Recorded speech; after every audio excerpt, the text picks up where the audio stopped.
Okay. Just needed a little break. If we're ready for the presentation on this agenda issue, I don't know if staff's ready yet. Is Dwan back yet? I don't see her.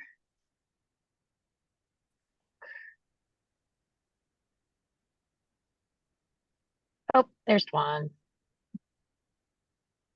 Okay. So are you guys ready, Dawn, Michael, and Heidi?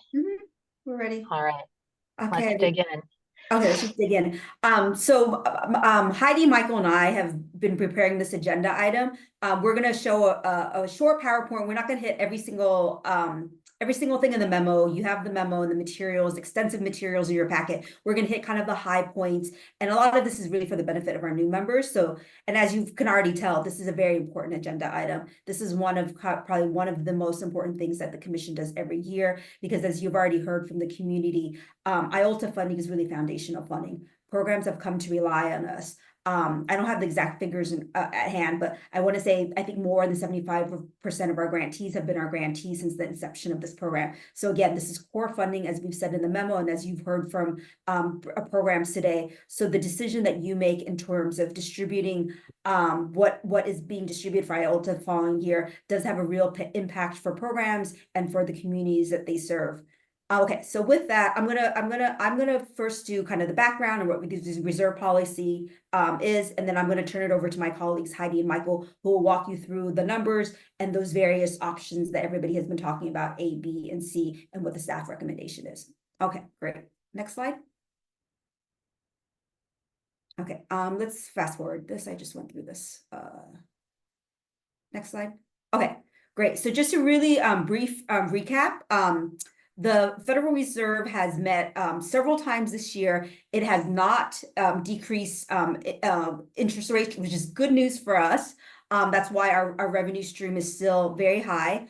The Trust Fund Commission again is meeting today. We vote on a recommendation that then gets sent to the Board of Trustees next month to approve. But that approval for the Board of Trustees is really formality only. As you all know, a couple of years ago, you were all granted more discretion to make policy decision, and this falls under that. It goes up into consent for the BOT. So you really, it's not final once you make a decision, but we'll email grantees, and we can surely pretty much count on that number being approved at the Board of Trustees.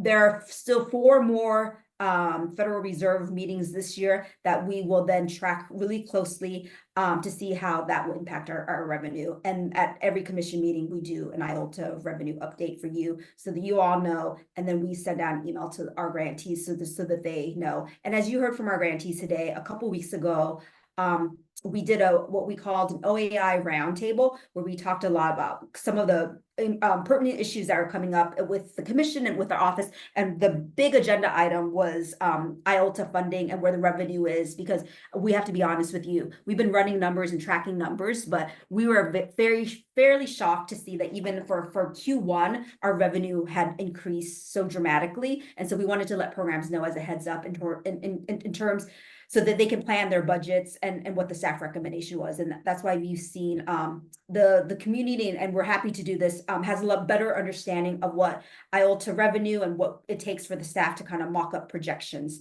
Okay, with that, let's go next slide. Okay. So as a reminder, the IOLTA statute was passed in the early 80s. This is the statute that kind of started the Legal Services Trust Fund program, started the commission. It's really like our flagship grant. Again, IOLTA, the statute requires that when an attorney is holding client funds that are short-term or nominal, and the statute has a really specific definition for what that is, they're required to put it into an IOLTA account, which means that there are interests that are gained in that account. The state bar then has authority to collect those interests. We aggregate it, and the commission makes the determination of the distribution every year of how much goes out. That IOLTA statute, in terms of for IOLTA revenue hasn't been amended since 2008. There's been some amendments to the IOLTA statute more recently through the rules codification process, but in terms of just for interest rates, so it hasn't been amended since 2008, and that allowed for, at that time, comparability, which just means that when banks are required to provide products for other accounts, they have to kind of give us those options and those products too. And that really raised kind of a lot of revenue over the years. The other thing to note is that in 2019, we started a leadership bank program that allows banks to pay a little bit of a higher interest rate than they are required to, and they waive their bank fees. So that program has been really successful. And we have, and Michael and Heidi have all these numbers if you need to know more. Our top 10 leadership bank program generate like the vast majority of our income. So it's just been a really, really kind of great program. And we are hoping to grow that program in the next few years. Okay, next slide. Next slide, please. Okay. I think I'm going to turn this over now to Michael and Heidi. Great. Thank you so much, Dawn. So just wanted to talk with everyone about where and which components are sort of aggregated for grant distributions for IOLTA funding. Obviously the largest portion that's taken into consideration is the revenue that we've talked about. That's really the lion's share of funding that's made available that goes into distribution for IOLTA grants. But there's also other components. The revenue that we aggregate that ultimately isn't distributed from a prior year. So this is our fund balance. It's also rolled into the calculation as well. There's also justice gap funds that come from licensing fees through the bill licensing fee statement, and also cypre contributions.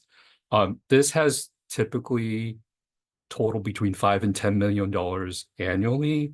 The cypre funding is very, very hard to predict. These are just donations that are set aside and provided to the State Bar for the purpose of distribution. And because they're donations, they're not typically easy to predict. And then there's investment income that we started aggregating in 2023, March or so of last year. We've electively made a concerted effort to strategically invest IOLTA funds into safe investment vehicles for the purpose of earning additional interest revenue. The interest return on that has been fairly healthy due to the current interest environment.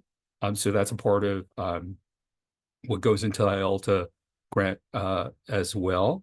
And then there's also a component called tax intercept funds. Occasionally there may be funds that are garnished through the State Bar Court.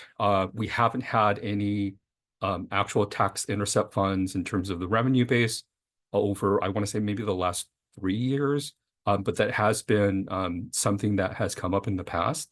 And if it does come up, it is aggregated also for the purposes of the IOLTA distribution. And let me get to the next slide.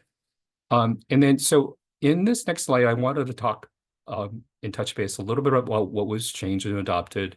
State Bar Rule 3.6883 was adopted last November. And effectively what this changed was how the IOLTA reserve was determined.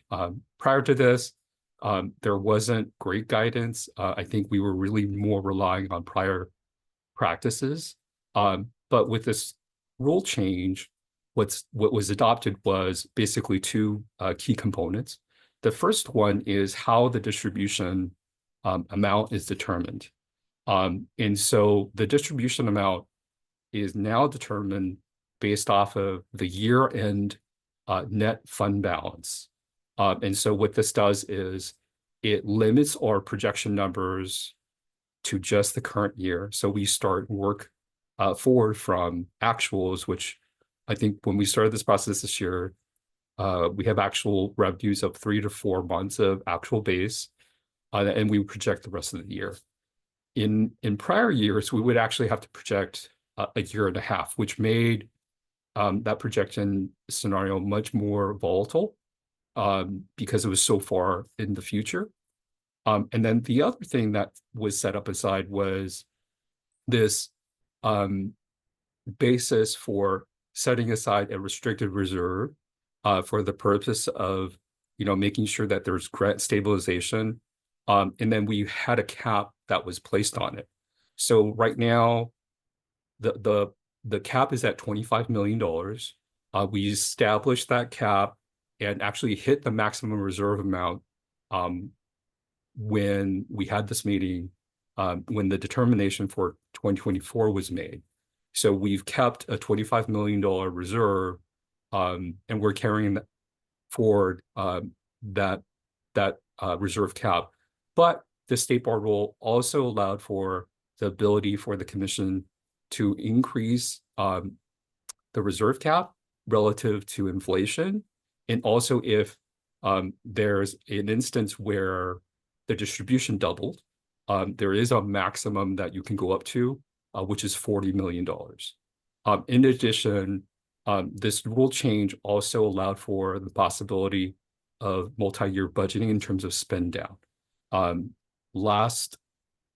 2024 distribution does have that particular aspect to it. So multi-year spend down is something that is available. Well, and not just, let me clarify, not just available, what the staff is recommending for whatever scenario you pick is to have a 4-year spend down because they're all large distributions.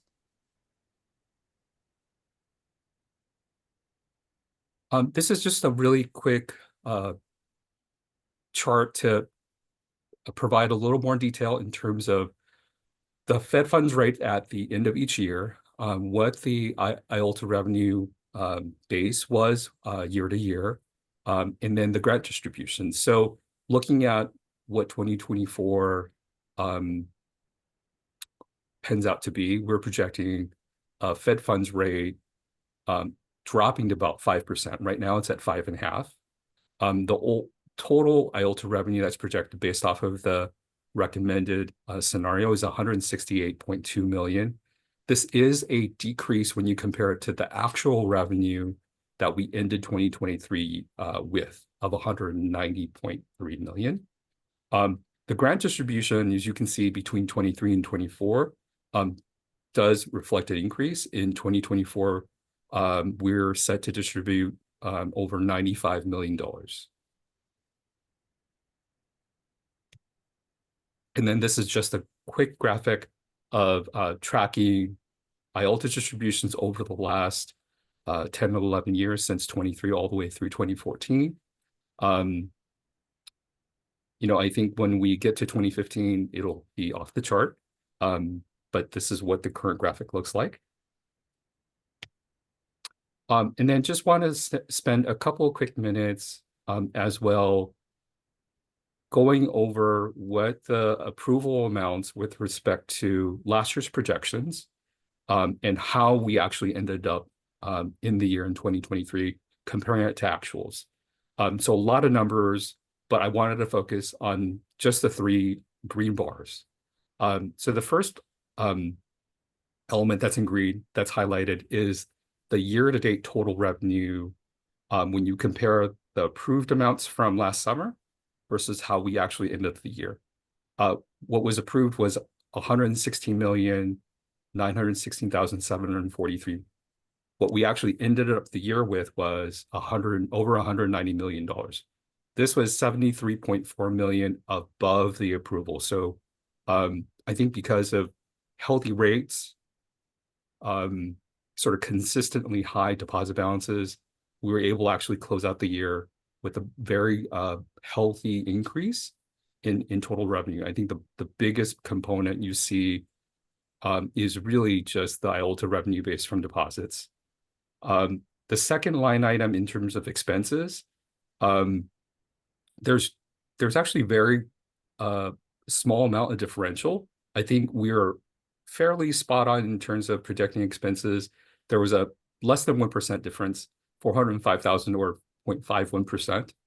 And then from a total net revenue standpoint, what's really pushing again is we're $73 million or so above what was approved for total net revenue. So, from that standpoint, what we actually ended up in the year gets rolled into the distribution determination that, Heidi will speak about in the next few slides. I mentioned earlier that we made a strategic decision to invest IOLTA fund balances since last March. And this is just a quick recap of that activity. We've done it every single quarter, and we've invested quite a bit of money consistently since that time. Overall, it'll return over $7.8 million of additional investment income because we are making that effort to determine the investment amount and actually going out to market and purchasing sort of safe investments to get a higher return base. And all of the investment activity in terms of the additional interest income is included in the projections that we've provided. So that is something that we're consistently also doing.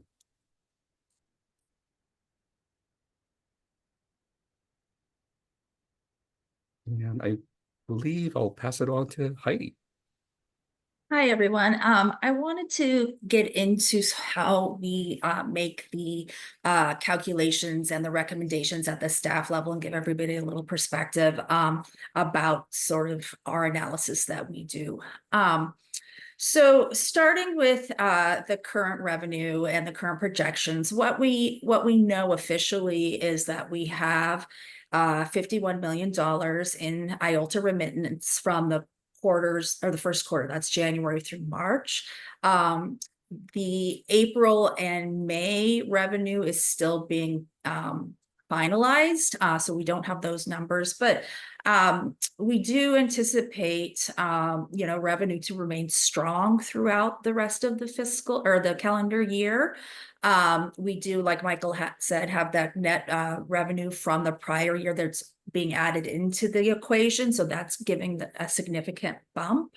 Also factoring in the IOLTA interest income that we're getting from the investment products that we've been doing on a rolling basis.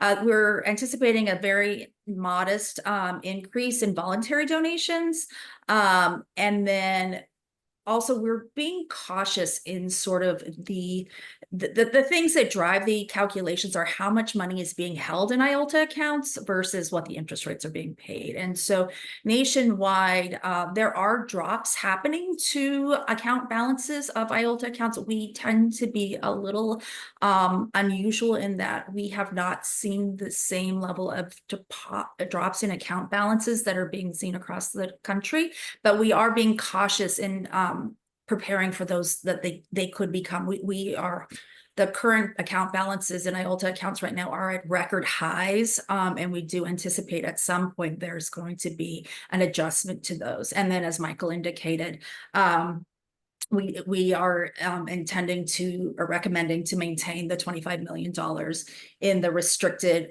reserve account balance. Next slide, Michael. And so these are the three options that we are presenting. And as we've indicated in the memo, the staff is recommending option B.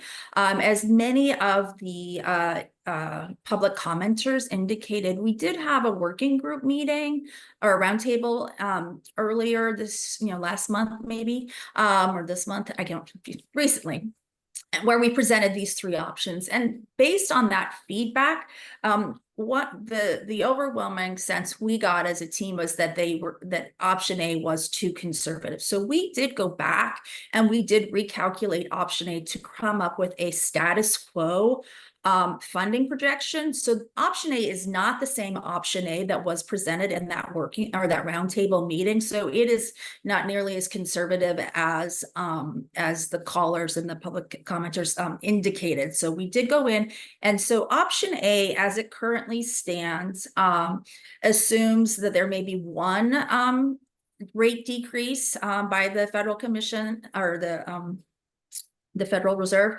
and would drop a 0.25% at the end, in the last quarter of the year, and that there may be a 10% reduction. So this is pretty much, option A is a very status quo option, and it is an option that gives very little room for error. It is, and I just want to remind everybody that, much of what we're predicting, including in option A, B, and C, is speculation. We are making assumptions based on the next 6 months. If anything happens in the next 6 months to change anything, option A gives us very little room for error. So option B, on the other hand, gives us a little cushion for error, and that is why staff is recommending it. And under the option B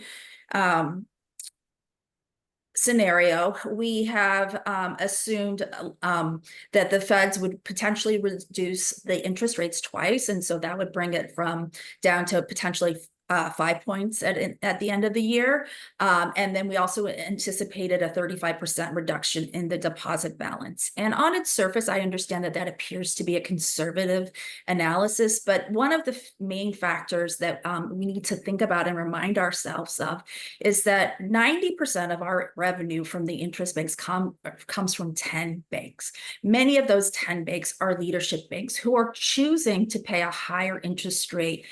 They're not required to pay those higher interests. That is an internal banking choice. And so if any one of those leadership banks in our top 10 chooses to opt out of the leadership bank program and go up and choose the comparability, and even if assuming they were to choose an average interest rate, just one bank alone would impact us by $23 million through the end of the year. So we have seen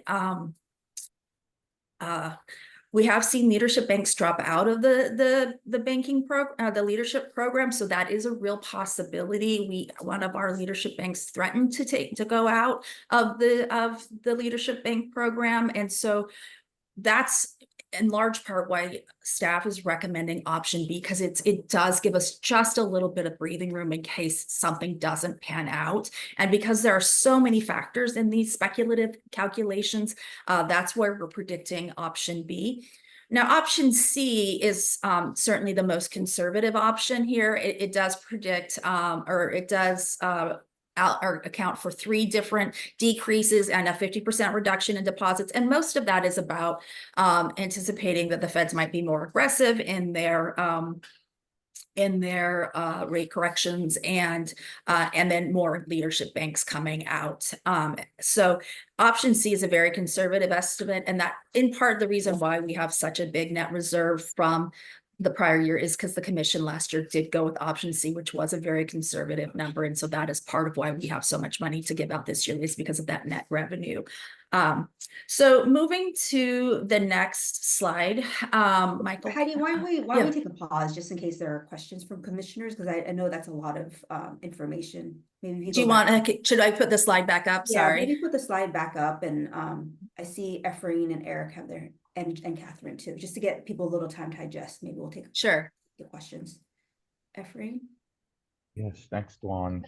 And this is for me just a processing question. So quick question for the team on developing the 3 scenarios or 3 options. Do they all have equal probability? In other words, is the chance that scenario A plays out the same probability that B would play out or C would play out, or it'd be curious if you guys if there's differences in that and the likelihood There's of not each. differences that, you know, it's really hard to get it right every year. If you follow the news, you'll see that even Federal Reserve members are disagreeing with one another. And it's a changing environment, right? The Federal Reserve earlier in the year, when the jobs report and the unemployment rate was good, they said that they're prepared to drop 3 times. This Federal Reserve meeting, they didn't drop. And I think one Federal Reserve member has gone on now the record to say they'll drop 1 time. But then if, depending on what news circuit you read, which we have national consultants that we've hired. Obviously, if you go with another national consultant, they might give you something different. So that's all to say, no, they're not the same kind of calculus. I don't think we can spit out a number for you in terms of probability.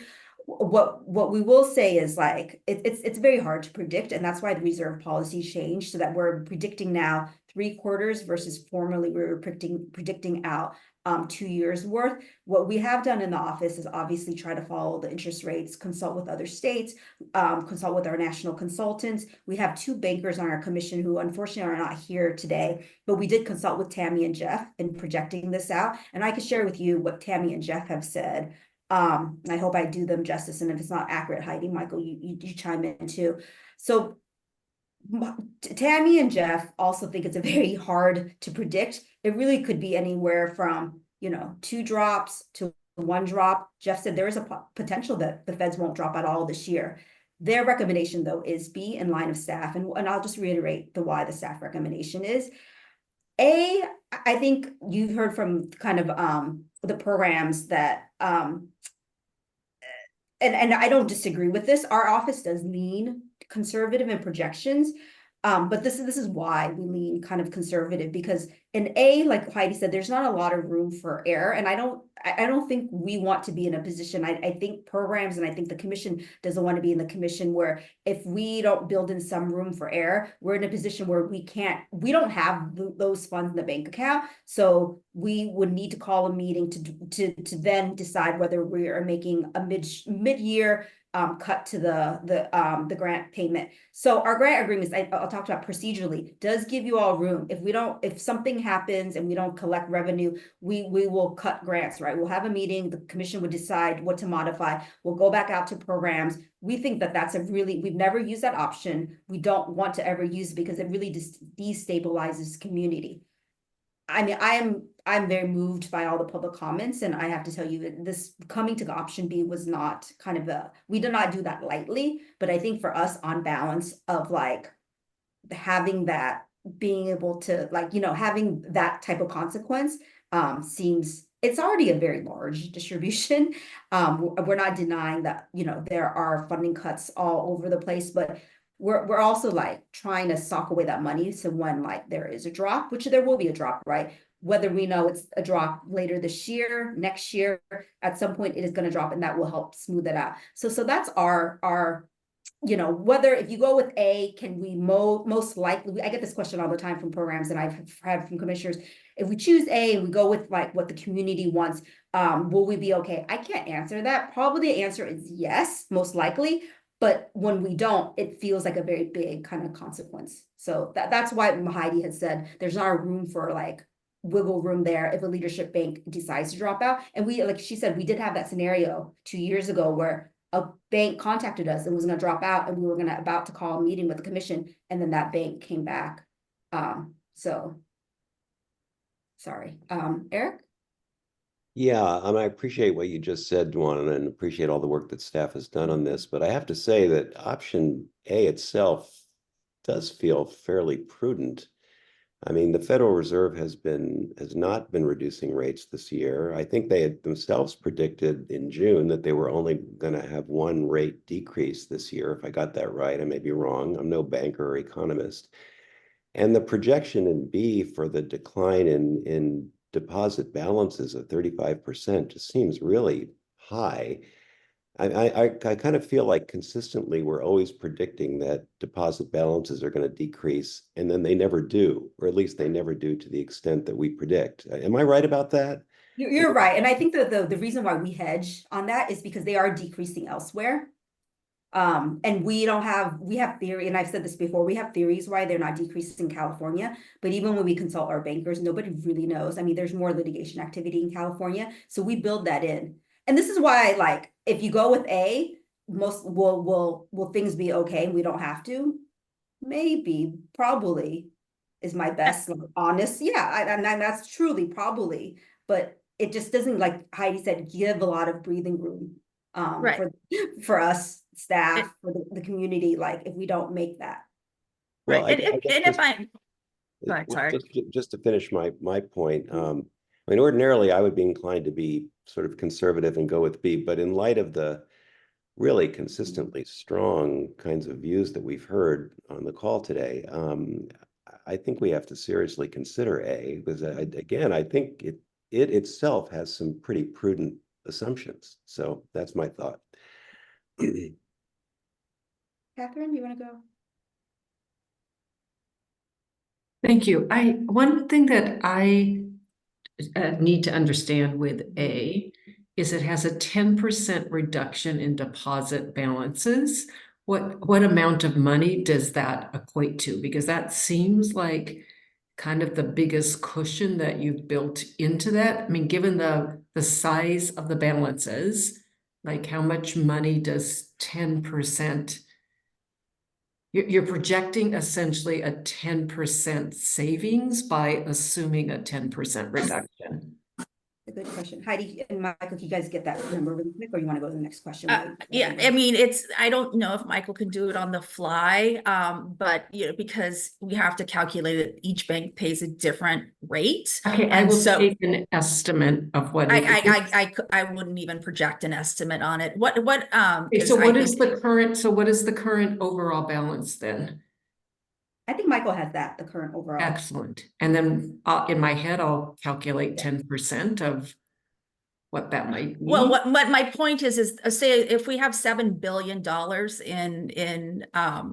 in interest rates or in account balances, you take 10%, that's $7 million, right? But $7 million is being paid different interest rates at every single bank. And so that's where you can't really calculate. I understand the amount of what that is sort of on the fly. And so the one thing I do really, really want to make clear about this is I think that we focus so much on the interest rates here because that's the very easy, sort of, we can look at dot plot charts, we can look at the news, we can kind of get ideas about that. That is the most predictable thing in these charts. The least predictable thing in these charts is account balances that do swing a lot, and the leadership bank participation, and that we cannot follow.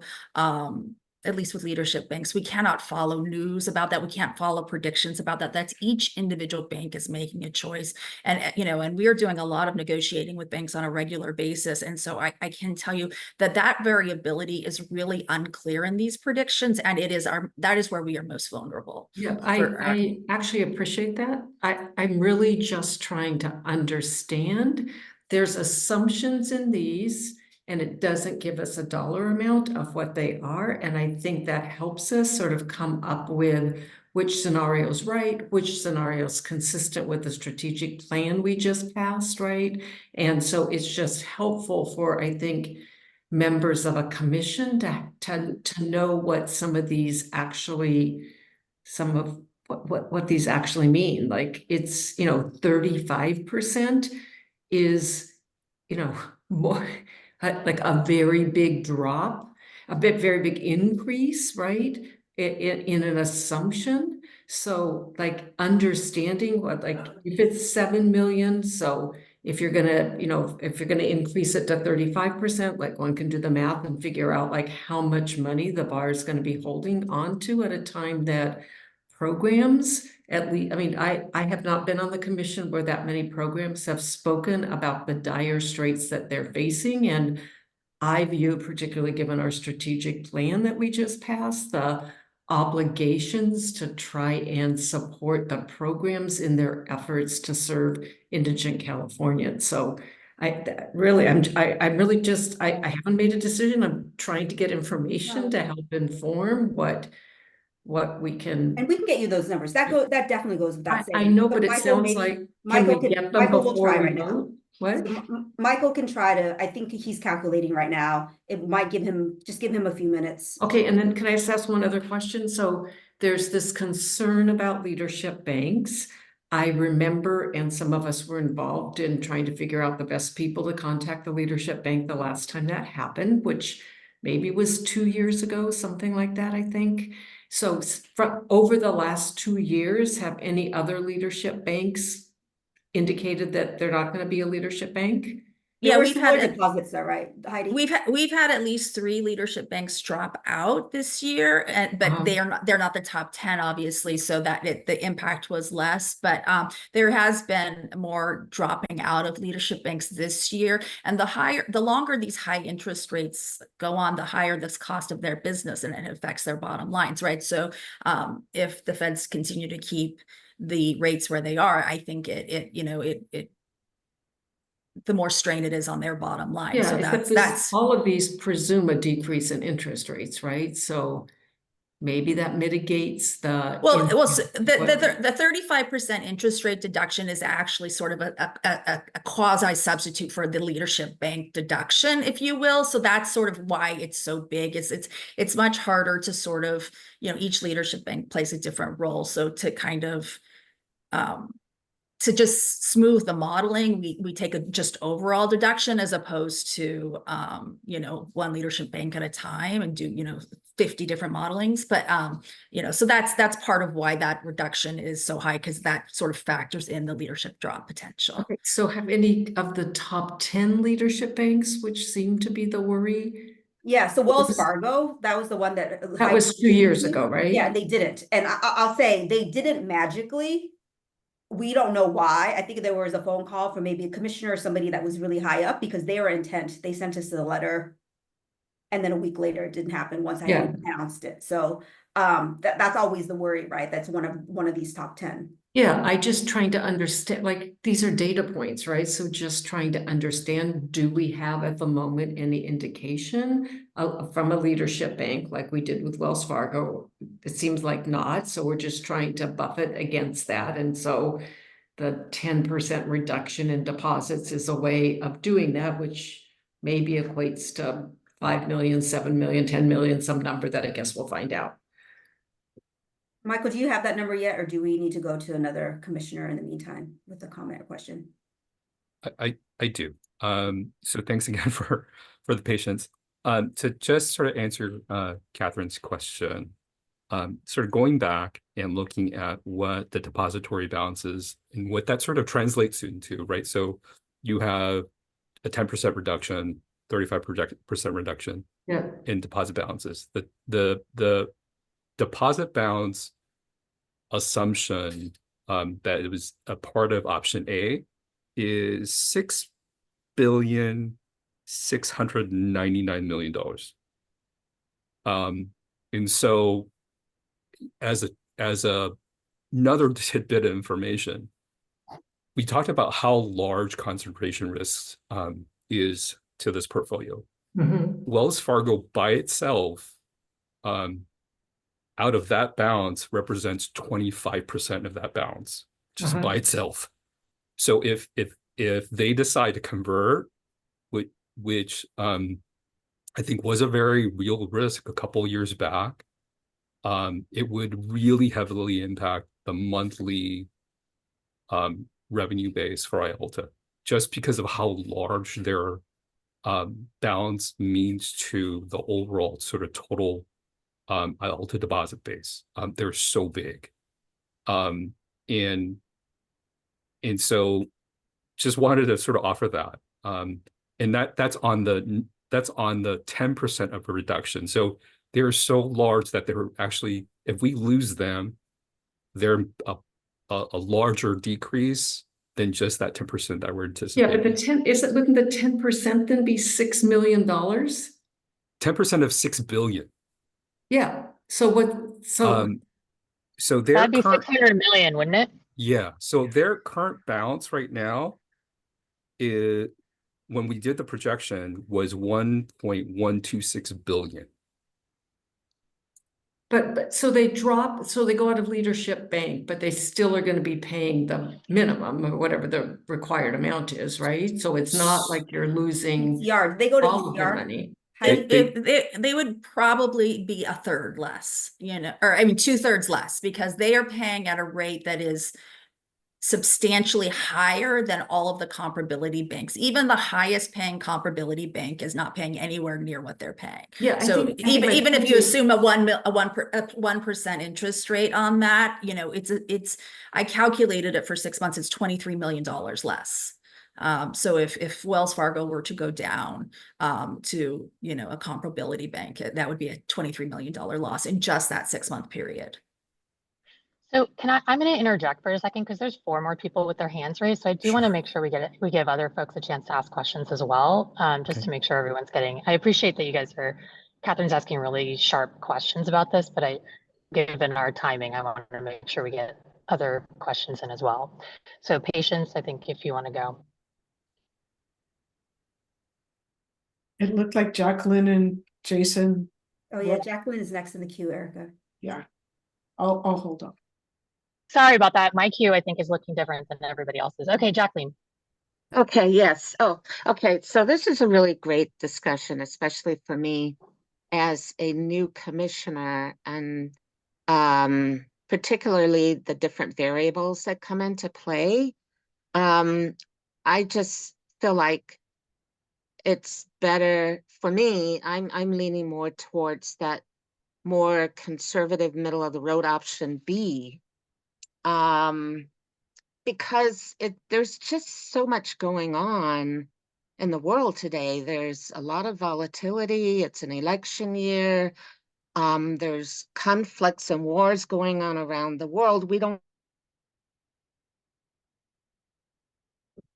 happen. So things like this can really greatly impact financial affairs. So that's why I'm really concerned. So I, really appreciate all the good discussion and the staff's recommendation about this, and also the points that other commissioners have brought up about that lean towards option A, which I really appreciate those too. But again, I'm concerned about current affairs around the world, and that could affect different things. Unexpected things can happen in the country. I have another question that relates to a couple of slides back when we talked about the access to justice funding, and there was a category within that includes voluntary donations. And I wanted to get an idea of approximately how much those donations are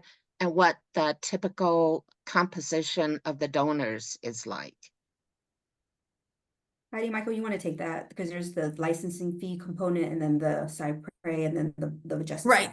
And you can see it on the next slide a little Oh, clearer. okay. And so what happens is when attorneys pay their licensing fees, they can make additional donations as part of their licensing fee statement. And then there's also line items on their fee statement that they have to opt out of. And so that opting out comes towards us. And then in addition to that, there's cypre money that comes as a result of class action lawsuits where there's an award, and those often get sent to us. But I think that I want to say the justice gap and that I think we're estimating it, or it's typically around $8 million. Is that right, Michael? I think is sort of the so it mostly comes from attorneys as they're paying their licensing. Okay, so those are not private donors, so to speak. They're all legal. I mean, you can lawyers. make donations on our Okay. website. I would say that's a very, very, very nominal percentage of. So most of this comes from lawyers during their fee licensing. Okay. It's typically around 7 or 8 million, the range that Michael gave, 5-7, because we have some years that are anomalies. I think we're in the last 2 years have been good. Okay, thank you. Okay, Jason. Thanks, Erica. So Heidi, you mentioned that in prior workshops or otherwise, the option A proposed was a tad more conservative than what we have in front of us. And recognizing we had a lot of public comment about option A, you know, depending on the timing, I'm curious where option A falls relative to the prior option A falls relative to what we're looking at today with option B and what the current option A, which is less conservative, especially given some of the conversation from commissioners about, you know, wanting to honor and respect the public comment and, you know, the unknowns that we have. But I'm just curious, like, you know, based on what I'm hearing, like, does that original option A better split the difference and make people comfortable? It might, and maybe that was a mistake we made. I don't know. But we were trying to respond to the comments at the roundtable. So the option A that was presented to the attendees at the roundtable was 240 resulted in a $249 million distribution, as opposed to the $272 million distribution. So it did increase the distribution by $23 million, because the feedback at the roundtables, we were just way too conservative in all of our, you know, so we went back and we really looked at, you know, and so we offered up what we consider to be a status quo option, which is option A. And so that did bring that option A up $23 million from what was presented at the working group or the roundtable. Can you just tell us what the assumptions for that one were, just so we can compare the assumptions that are on the chart? I was going to ask the same question that Jason asked, so grateful for Michael, remind me, I believe it was the reduction in the account balances. Did we change it from 20%? Or I believe it was 20%, perhaps, Michael, is that correct? I'd have to look back at the other slide, but I think that was the main decrease, or the main change was the reduction and the percentage of reduction in deposit balances. Give me a second. Let me pull up the other that initial model. It was 25. It was 25. I actually have it's 25. Okay. Thank you. I couldn't remember, and I don't have that slide in front of me, but yeah, so we reduced it to 10%. But everything else is the same then? I believe so. Yeah. Yeah, the interest rate was the one draw. Okay. Can I ask a quick follow-up, Erica? I'm sorry. Sure. This is, without doing a poll, there's no way to know, and I'm inclined to assume one way, but I'm curious, since Selena was maybe around, relative to the discussion prior. Any idea as to the number of comments? I know there were some comments that referenced this discussion, which were referencing option A prior versus option A presently in front of us. Because I feel like that, just being less conservative, option A, I'm sure that everyone would be supportive of that, but if people were supportive of option A, slightly more conservative, maybe that strikes a different balance.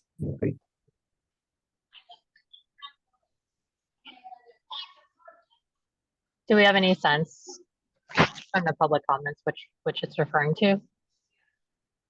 My guess is it's a mix of both, because a lot of folks in the community went to that first meeting, and we all believe that State Bar staff was being very cautious with the 25% projected loss. And so many of us were using that data, which the State Bar staff shared with everyone after the event, and we circulated. And so we had more time with that earlier projection. And many of us, when we saw there was option A, B, and C, did not realize that the difference was a change from 25% to 10%. I thought some of the other numbers had just been updated. And so we had more time with the earlier information. And I bet that most people who were commenting saw both numbers, but probably the stickier number was the one that we discussed in a meeting. Thank you. Thanks so much. But and yet people also believe that the 10% drop also feels really grounded in reality too. Okay. Patience, and then Judge Klein. So what I'm hearing is all about risk allocation, really. All of this, a projection is an educated guess. And there's nothing certain about any of this. The point Jacqueline made about who knows what the hell is going to happen. I mean, that isn't, to put it much more appropriately, but there's a lot of uncertainty. So it's not like legal aid administrators don't know that. You know, they know that. And they know, and staff has done a beautiful job of laying out, you know, this is what might happen, you know, all the scenarios. A really responsible, careful, conservative job.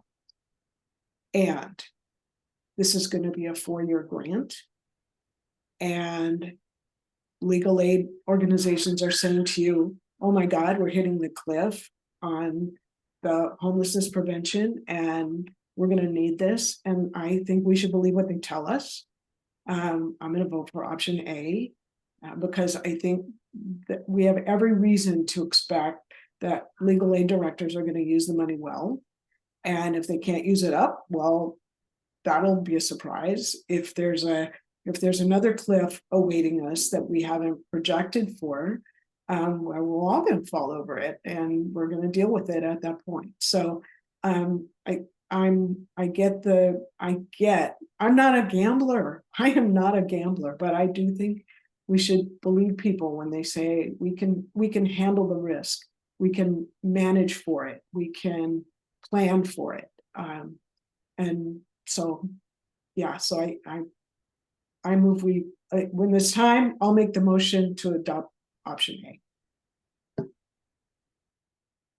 Thanks, Patience. Let's get the rest of the comments though first. Judge Klein? I don't know if this was covered. I have a question under the current budget or whatever. What is the interest revenue? So I'm just trying to compare it to option A, B, and C. Where are we at now? I think is the question, Heidi. All right. Yeah, no, yeah, right. 2023, I guess. The 2024 revenue was 190 million to round it off. Right. So as of January through March, we've brought in $51 million. So this is a major increase. Option A. Am I correct?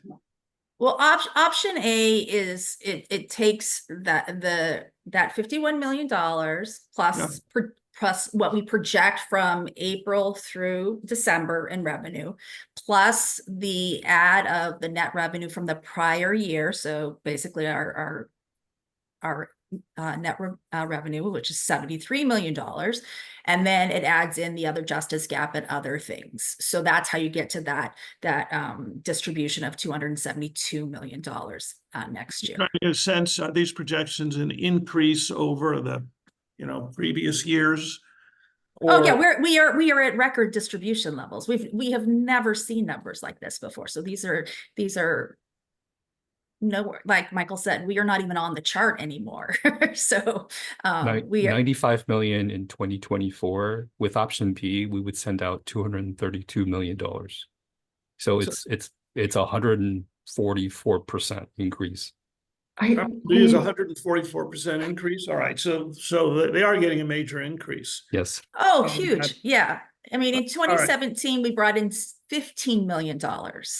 Okay, so total in revenue. So this is the world we're swinging in, and so these swings and these rates will eventually come down again. We are not going to stay at these historical highs. So our typical revenue is $28 million, $30 million. Right. We were high at 50. Yeah. B does provide a significant increase. I mean, the second one, I don't know if there are any economists, bankers, whatever, but obviously the state was too optimistic and they're in dire straits.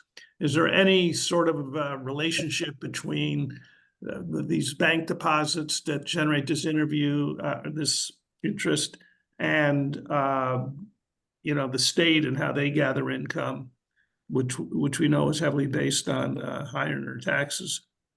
I know are there any parallels that are we making a mistake that the state did with option A? Or are they completely, apples and oranges? I certainly don't begin to know that answer, but maybe someone here does.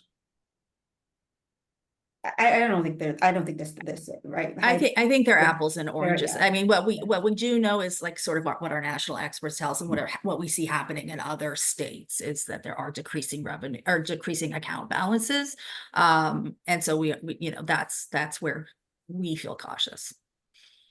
And the the way the IOLTA program in terms of the rate selection, we always felt and currently still do that at some point, some of these larger financial institutions will hit a breaking point. They don't have to pay leadership bank or ECR rates. That's completely elective.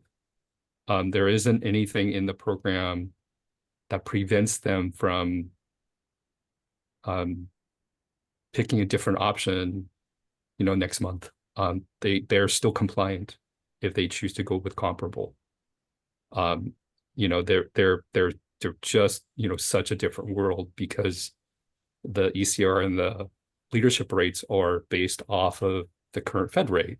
So there's a certainty of that. The comparability rate, it's whatever they're paying their consumers on like deposits, right? So it just depends. So that piece is real. At some point they will hit a breaking point because they don't want to keep paying their current sort of revenue and interest expense on these programs. I just don't know when that is. Thanks, Michael. Dwan, did you have a comment? Yeah, I just wanted to make the statement because I don't know if it's obvious to especially the new commissioners. The staff mock up 3 scenarios for you as a starting point. You're not beholden to do these 3. You can choose something different. You can go in between. If you thought maybe the staff was too conservative, but you wanted to hedge your bets, you could split the baby between A and B. I think there's a $40 million difference there. That would be about 20 million, and that would be the original option A. So you have at your fingertips, like there are lots of options, right? We just for ease give you 3.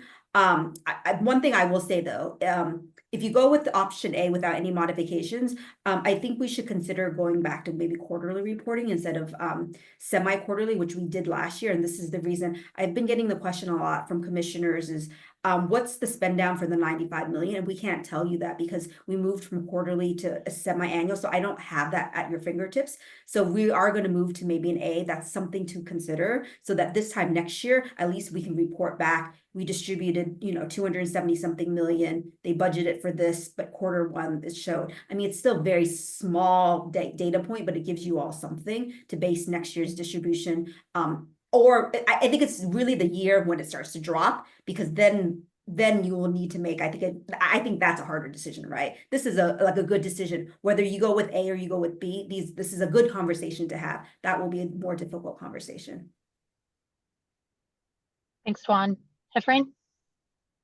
Yeah, thanks, Erica. So just in general, do want to express my support of putting stronger consideration into option A, or at least pushing us into something that's not B, that goes a little bit further than that. And so, as part of that comment, I will say the reason behind it for me is I think, there are a lot of macroeconomic considerations, but there's also going to be a lot of environmental factors that our grantees are going to face, with regard to, outcomes that are more policy and electoral, kind of at the same time, sort of understanding that there may be and already being decreases in other sources of funding, that the revenue mixes are going to change. And, just in the mission we just adopted around preserving access to legal, it's going to sometimes require some uncomfortable and more risky decisions. But I will say the 2 clarifying questions I have in terms of making a wise decision would be, in the event that we adopt an option A and your predictions or projections are correct, my understanding is shortfalls would be covered in 2 ways. One is that we might have to reduce grant payments for future years. And then what's not as clear is, would that also mean we may be at a loss, and so therefore can also say maybe we don't pull up and replenish the reserve to the 25 mil? Okay, so those would be the 2 mitigating ways that we do that. Okay. Exactly. Thanks. Thank you.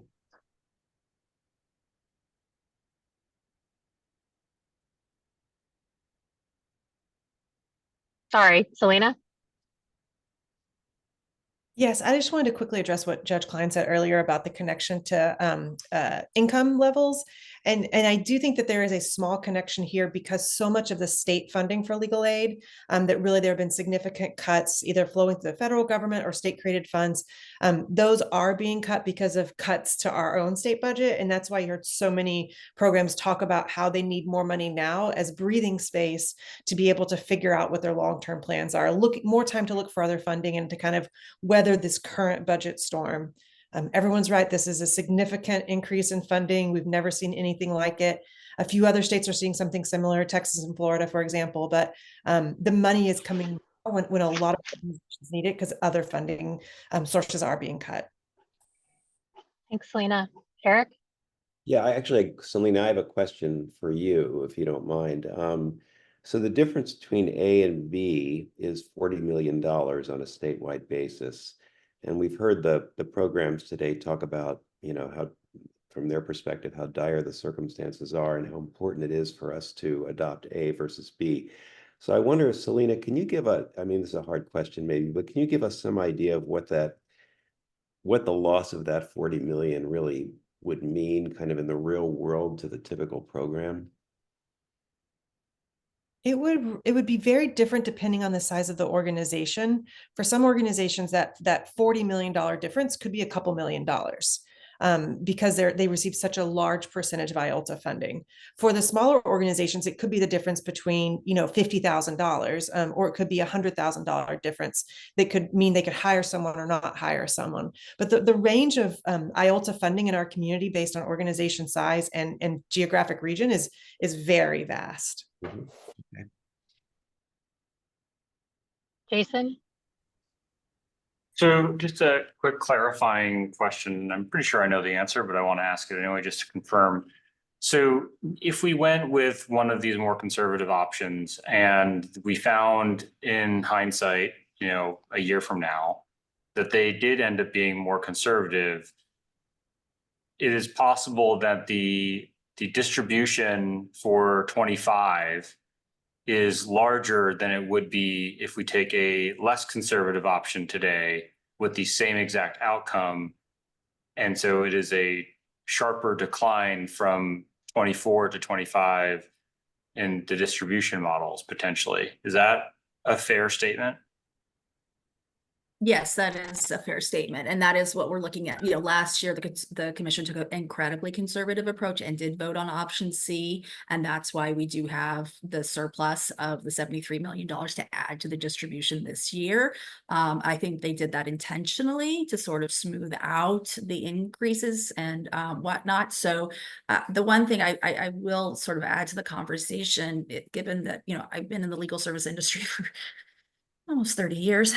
There is a history here where the state bar, the floor did fall out, and the only reason that the state bar was able to still fund organizations was because it was conservative in its modeling and its distribution. And I do feel that at some point this floor is falling out from underneath us. We are in historic highs. And so while I have great appreciation for the struggles at the individual grant level or program level, I do think the commission does have a responsibility to ensure that, year after year funding makes sense. And so to me, if you go with option A, the cliff is going to be that much harder or bigger for IOLTA down the road when those because this is going to be an artificially high distribution rate. And then we will not have the surplus from the prior years, so when the floor falls, it's going to be a very big cliff that will be an IOLTA cliff that we will go over.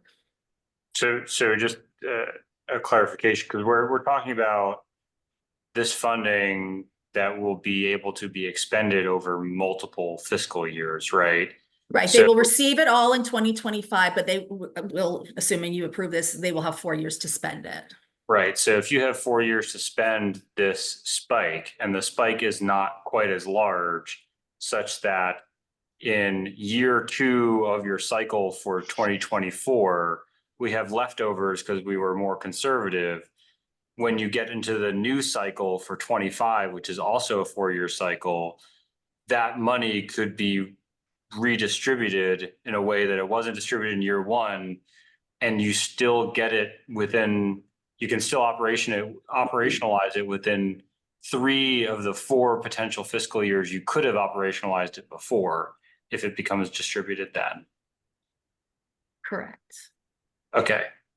I Thank will you. just say for the record, most of our organizations are not choosing to go 4 years out with their 25 or their 24. So that hasn't been historically a choice that most orgs have made. But in fact, the overwhelming majority are spending it in 1 to 2 years. But it is an option for them to push it out. All right, thank you. There's 3 more hands. I'm going to call on those people, and then I'm going to close comments because we have several more agenda items, and so I think we need to move to actually voting on this. So I'll let Judge Seligman go, and then Patience, and then Judge Yang, and then let's move to taking an action on this. Yeah, thank you.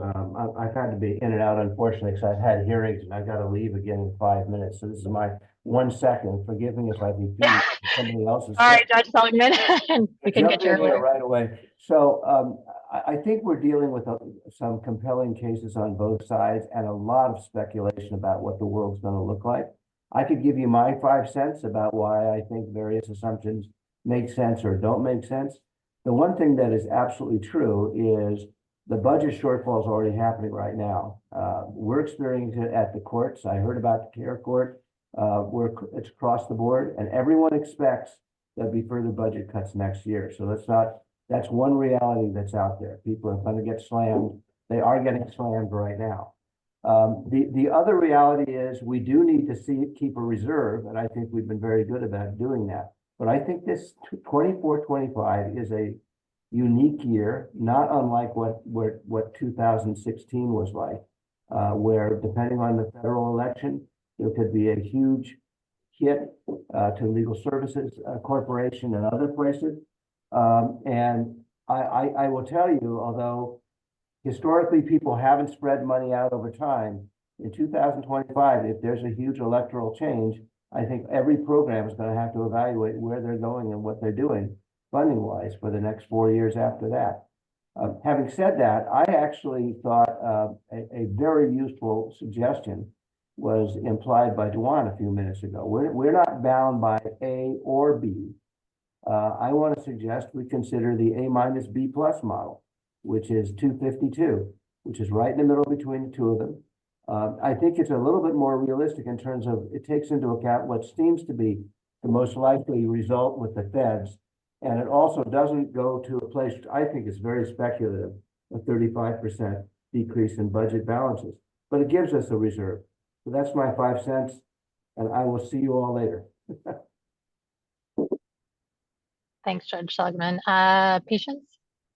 Just really quickly in response to Eric, I can't remember now which of the commenters earlier mentioned that there has never been enough money to serve the people that need to be served. So when we look at past performance and we wonder whether or not there's going to be capacity to absorb additional dollars, there is need. There is need. Now, whether there's capacity to hire, that's always going to be at least for me, it was always a challenge. But we should assume that we've never provided enough. They're just from all sources, there's never been enough money by orders of magnitude to serve the need. So the other thing is, if we're hearing that programs are using these significantly generous, large, they're not taking the 4-year option, but they're using them up in 2 years, that's a sign to us. And I just have to believe that executive directors and CEOs are saying to their staffs, okay, this is an unusual amount of largesse that's coming to us. Let's receive it. Let's protect it from the governor sweeping in and cleaning out the account in the service of the rest of the budget deficit. And let's plan for what we're going to do when there is a downturn, because of course there's going to be. Thanks. Thanks, Patience. Okay, Judge Yang? Hello all. As an advisor, I don't have a vote and in such a, but I did have a question, which is if the commission were to vote for option A and the floor fell out underneath our feet. I know Tuan stated earlier that there's options for the commission to revise the funds, but she also stated that there's harmful disruptions or effects to the grantees and the communities. And I'd like to kind of get a better sense of that. Tuan, other than the disruption of we plan to have this program and hire so many people, other than that, you know, what are the effects if the commission were to say, look, we wanted this, but we were too optimistic, so we're gonna cut. And that's what I was mainly alluding to, because once you approve it, programs go and budget for it, and there is a reliance on those funds. And what we've done a good job in this office, and I think the commission is like, we have not cut grants in the history of 40 years. We've contemplated when the pandemic started and interest rates fell and was unpredictable, right? We lost revenue overnight. But we didn't do that because we had a healthy reserve. So we were able to shuffle that year. So that's what we mean by like, there would be a distrust in future years in terms of like, how reliant can they be on the budget? But I meant more practically is what you're referring to, Judge Yang, is that they budget for this, they're hiring, and that we have to go through.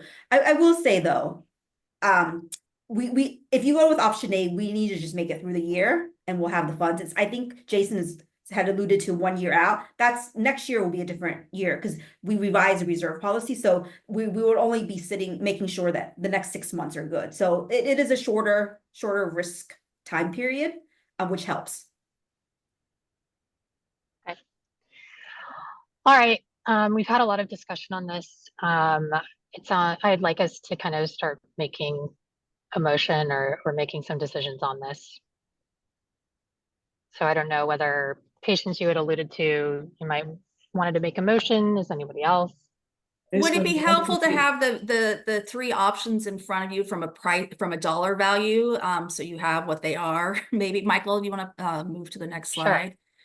So the bottom row here where it says total net asset funding. So option A assumes a $272 million distribution. Option B assumes a $232 million distribution, and option C assumes a $207 million distribution, excuse me. So you know, like Duan said, and it was indicated, those are just suggestions. So the commission can ultimately make a determination about what level of distribution they're comfortable with. I'm moving for option A. Patience has made. Great. Patience has made the motion. Catherine has seconded. We'll do roll call.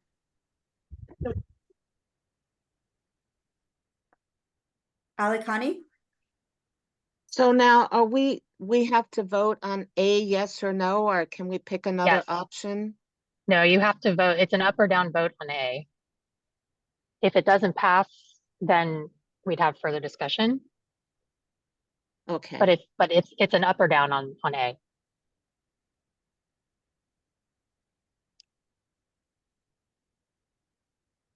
Let's see. This is tough.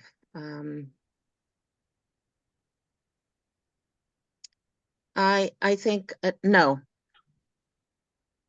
Jeff, I'm sorry, Ball? Blakemore?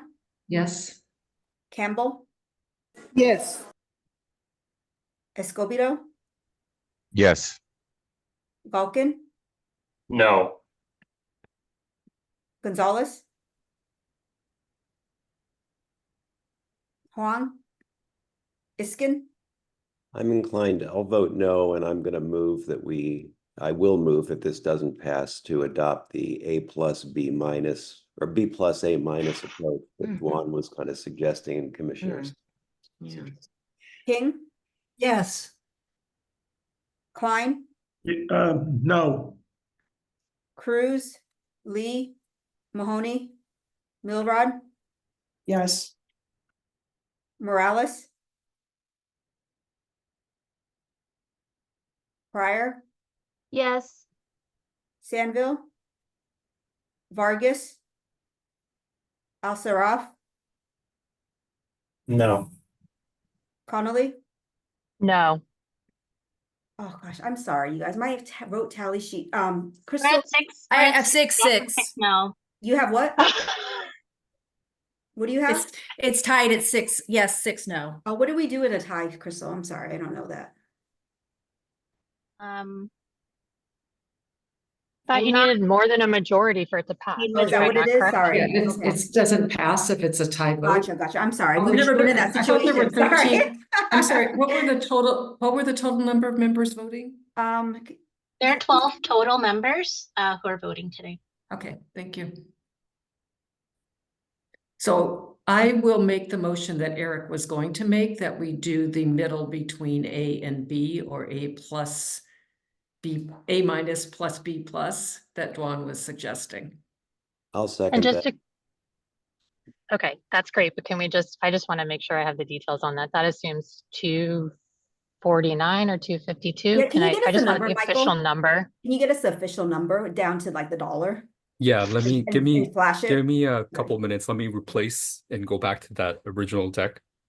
That was the initial option A presented at the roundtable. So let me get to that. We're talking about a split between. That was 250 No, we're million. doing a split. Don't bring up the A again because that's confusing, Michael. Can you Okay. just do the split and then give us? I thought that one was the 250 million option. Yeah, That was like 252. Yeah. Even better. All I'm asking for is just to see the actual number. So actually, because we're not bound, Catherine, if your motion is 252 and Eric, you support that, then that's the motion. Yeah, we can just go with the whole number. Yeah. You don't have to go down to. Yeah, it's Okay, is that the 252, motion? 304. Okay, so it's 252. 252. No 04, just 252, I think is a motion. Eric, does that work for you? Yes. Okay. So thanks for clarifying, Erica. Erica, should I do roll call or do you want? No, that's fine. As long as we all know what number we're voting on. Okay. That's all I wanted to make sure. $252 million is the number. Okay, I will do roll call. You know, Crystal, can you, my roll tally sheet is just not working. Can you? Alikani, Yes. Ball, Blakemore, Yes. Campbell, Yes. Escobedo, Yes. Galkin, Yes. Gonzalez, Long, Iskin, Yes. King, Yes. Klein, Yes. Cruz, Lee, Mahoney, Milrod, Yes. Morales, Pryor, Yes. Sandville, Vargas, Alstroff, Yes. Connolly. Yes. Right, that's 12 yeses, 0 no's, motion passes. Great. Thank you all. Thank you to staff for the great information for all of us. Thank you to the commissioners for a very robust discussion on this, and many thanks to the organizations for submitting public comment in letters and in coming and talking to us. It's good for us. We really appreciate knowing what's going on in the community and how our distribution will affect you. So thank you. I really appreciate that. All right, why don't we move over to our next one, which is about 4.3, which is about approving the care court budget act stuff. Erica, I'm Eric? sorry. Can we take it? Can we take Danielle's agenda item that was pulled off of consent because she needs to leave early? I'm sorry. Just have her Sure. jump in a little. Okay. That's fine. Great. Go ahead, Danielle. And this is the item that got pulled off of consent as it relates to audit issues. There's no slides for this since it was originally on consent. I'll just do a brief oral update. Wanted to provide an update because we received an updated audit extension request from Apilo Asian Pacific Islander Legal Outreach yesterday. And originally in the memo, they had requested an audit extension to June 30, as did several other grantees. And that was the recommendation that EBR recommends that is the extension that is granted. However, yesterday Apilo reached out requesting a further extension to July 15th. The reason for the new extension was relatively vague, but they reported their auditor is not likely to finish the audit report in time for June 30. There are audit extensions to July 15th that are being requested by Eviction Defense Collaborative and Yuba Sutter that EBR recommended granting, excuse me. And so Apilo is asking for an extension to that same date. I will mention that at the EBR meeting last week, the committee did also discuss Apilo's late IOLTA EAF application. They submitted their application within 1 business day of the deadline, but the application was missing required financial information, and they had a history of late and incomplete submissions. So because of that pattern, the committee recommends approving Apilo's late application conditioned upon a meeting with their board chair. So I just want to provide that as context, that our staff are already planning to meet with their board chair about late submissions and this pattern that has been developing. And so, yeah, wanted to bring that updated extension request to you all. I think, yeah, Catherine, actually, I will let you chime in now as the chair of EBR. Yeah, so so my recollection of our meeting was that extending things to July 15th was the absolute latest date that staff could comfortably complete a limited number of late audits. And we actually did not extend other organizations to July 15th because of our concern about the impact on staff having to now, 2 was kind of, I guess, deemed to be a reasonable number of things, but was going to put staff in a really challenging position of being able to do the work to verify the numbers, at least as I recollect the discussion. So I will say I guess I'm a little troubled by one, requesting something the day before there's an agenda item heard, and second, that I have to better understand the impact on staff, because it was so clear to me, like by approving a second one, we're already putting staff in a difficult position. So I'll leave it. Yeah. That's kind of what the discussion was at eligibility and budget review. Thanks, Catherine. Any other? Dawn has her hand up. Yeah, I'm gonna say this is really disappointing, I have to say, and very concerning to us. But I think Danielle and I felt like we didn't really know what to do because the commission meeting's today and that was yesterday. It will, if you all approve it, we'll make it work, but it is a big strain. These applications sometimes take between 30 and 50 hours to review. I don't say that lightly because there's a lot of back and forth, and so. We will make it work if you approve that, but this is an organization that has had repeated late submission issues, and we granted one and they came back and they want another one. So can I ask a question on this? Is it still true that they need to show extraordinary circumstances for the late submission of an audit? Isn't that the standard? Yeah. Or is that not true anymore? It is true. If there are not extraordinary circumstances present, the commission can now approve extensions with conditions. So they don't necessarily need to be extraordinary circumstances present. Is there any indication there are extraordinary circumstances in this situation? Their letter the first time was not particularly compelling for the extension through June, as I recollect.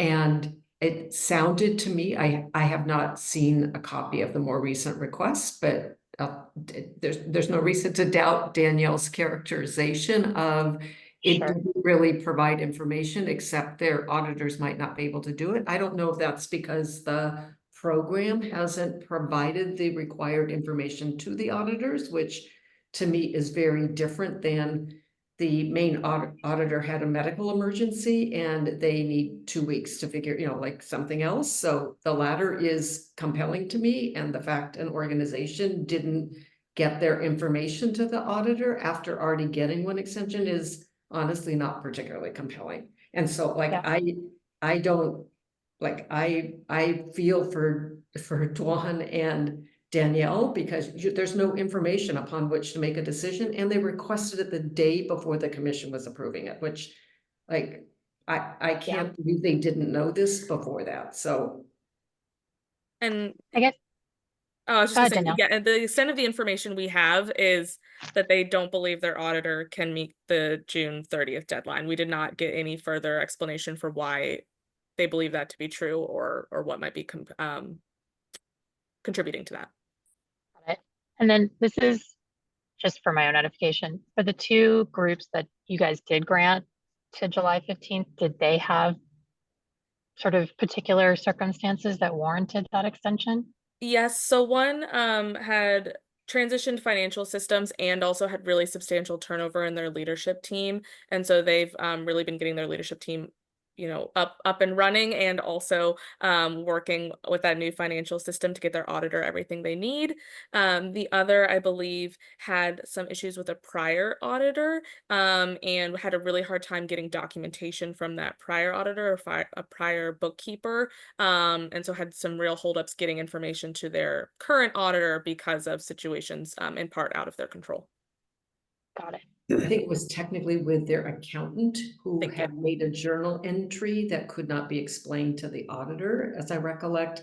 And they were like, it was a contracting accountant. I think they worked through that. So I think we felt confident they were going to meet the deadline, but that was the holdup for that one. Great. Angie Thank you. has her Angie. hand. Yeah, I see. Angie? Well, we discussed at the committee meeting what happens if they don't. I mean, and it seemed like the severe penalty of cutting them off from their grant because they didn't get their audit in time was too severe for us. But I don't know if what happens now if we don't grant their extension. What was their fiscal year end, by the way? Oh, I'm not sure. I can check. It might take me a moment to get there.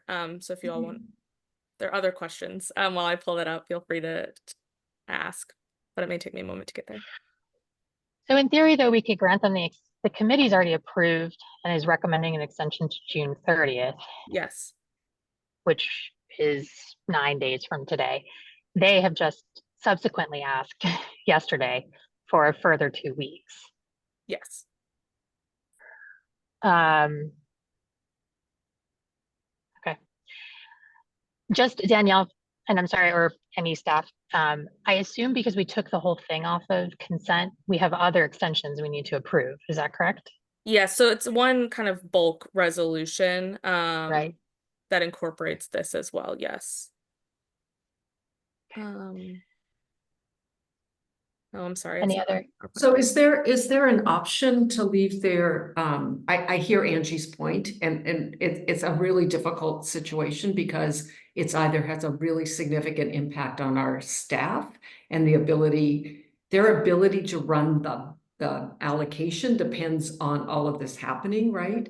But is there an opportunity to, like, I think they owe a meeting with us to explain themselves for somebody to make a call about whether there is something actually happening, what the reason is, right? That they need an extension. So could we approve, by way of example, all of the other ones and leave to the executive committee to say, we're going to meet with you and you're going to explain what the reason is and we're going to make a decision separately.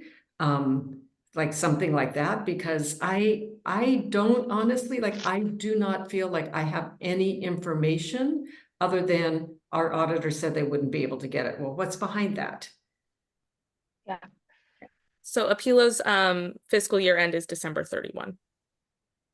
It's been 6 months. Yes. Okay. I mean, I tend to think Catherine's suggestion is a good one. Approve the rest of them, approve even Apilo to June 30th.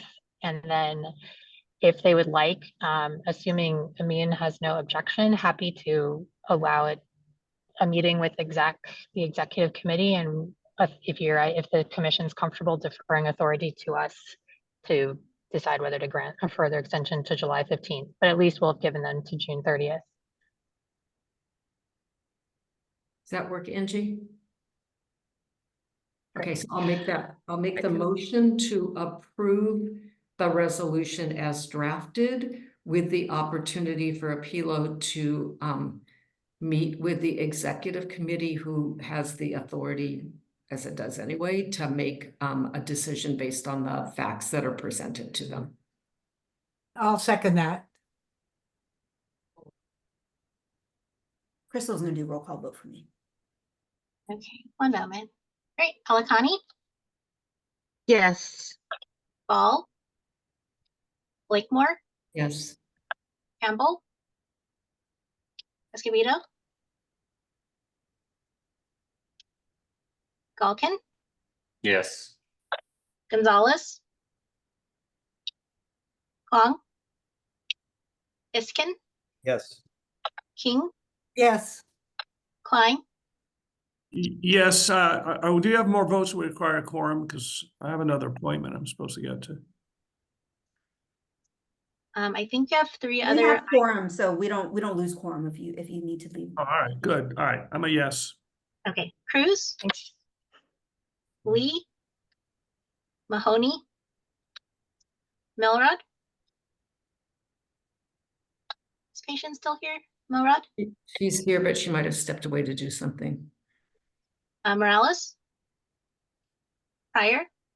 Yes. Sandville? Vargas? Elseroff? Connolly? Yes. Do we have quorum on that? We have eight yeses and 0 no's. I think we'll just note. I believe it's majority based on those attending, which we have 13 over 13. Sorry, Dwan. I'm not sure. Sorry, I haven't. Yeah, no, we're good. Once we make quorum, and even if we lose it, like we have less number, we're okay. It's just we just need a majority of those that voted. Yeah, so I think We're we good. have a Great. majority Yeah. because Okay, we only that's fine. Great. Motion Eight yes, passes. 0 no's. Motion passes. Thank you. Awesome. Thank you. Thanks, Catherine and Danielle, for the explanation on that, and great idea, Catherine, to try to figure out what's maybe happening there. sorry for punting to you, but you're the only people who need to do something. I might be on vacation with this meeting, but as long as no one minds, like me being in Hawaii while I meet with them, I'm happy to do that. Okay, now let's move to care courts. Okay, hi, everybody. I'm the chair of the Care Courts Committee, but I'm looking at the clock, and this is the time of day when less is more. So in the interest of time, I'm going to defer to our wonderful staffer, Helen, to take us through presentation and lead us to a hopefully non-controversial resolution. And just noting that Helen, with the support of Chris, have been amazing in supporting the Care Court Committee. So thank you. Yeah, I agree. Buddy, just making sure that you can see my screen. We're good. Great. Good afternoon, everybody. My name is Helen, and I'll be presenting on item 4.3. I'd like to start off by providing a brief update on the 2023-2024 funds. This table shows the number of open cases to date separated by quarter. The total number of cases has increased from the first quarter to the second quarter, and the total number of cases to date is 350.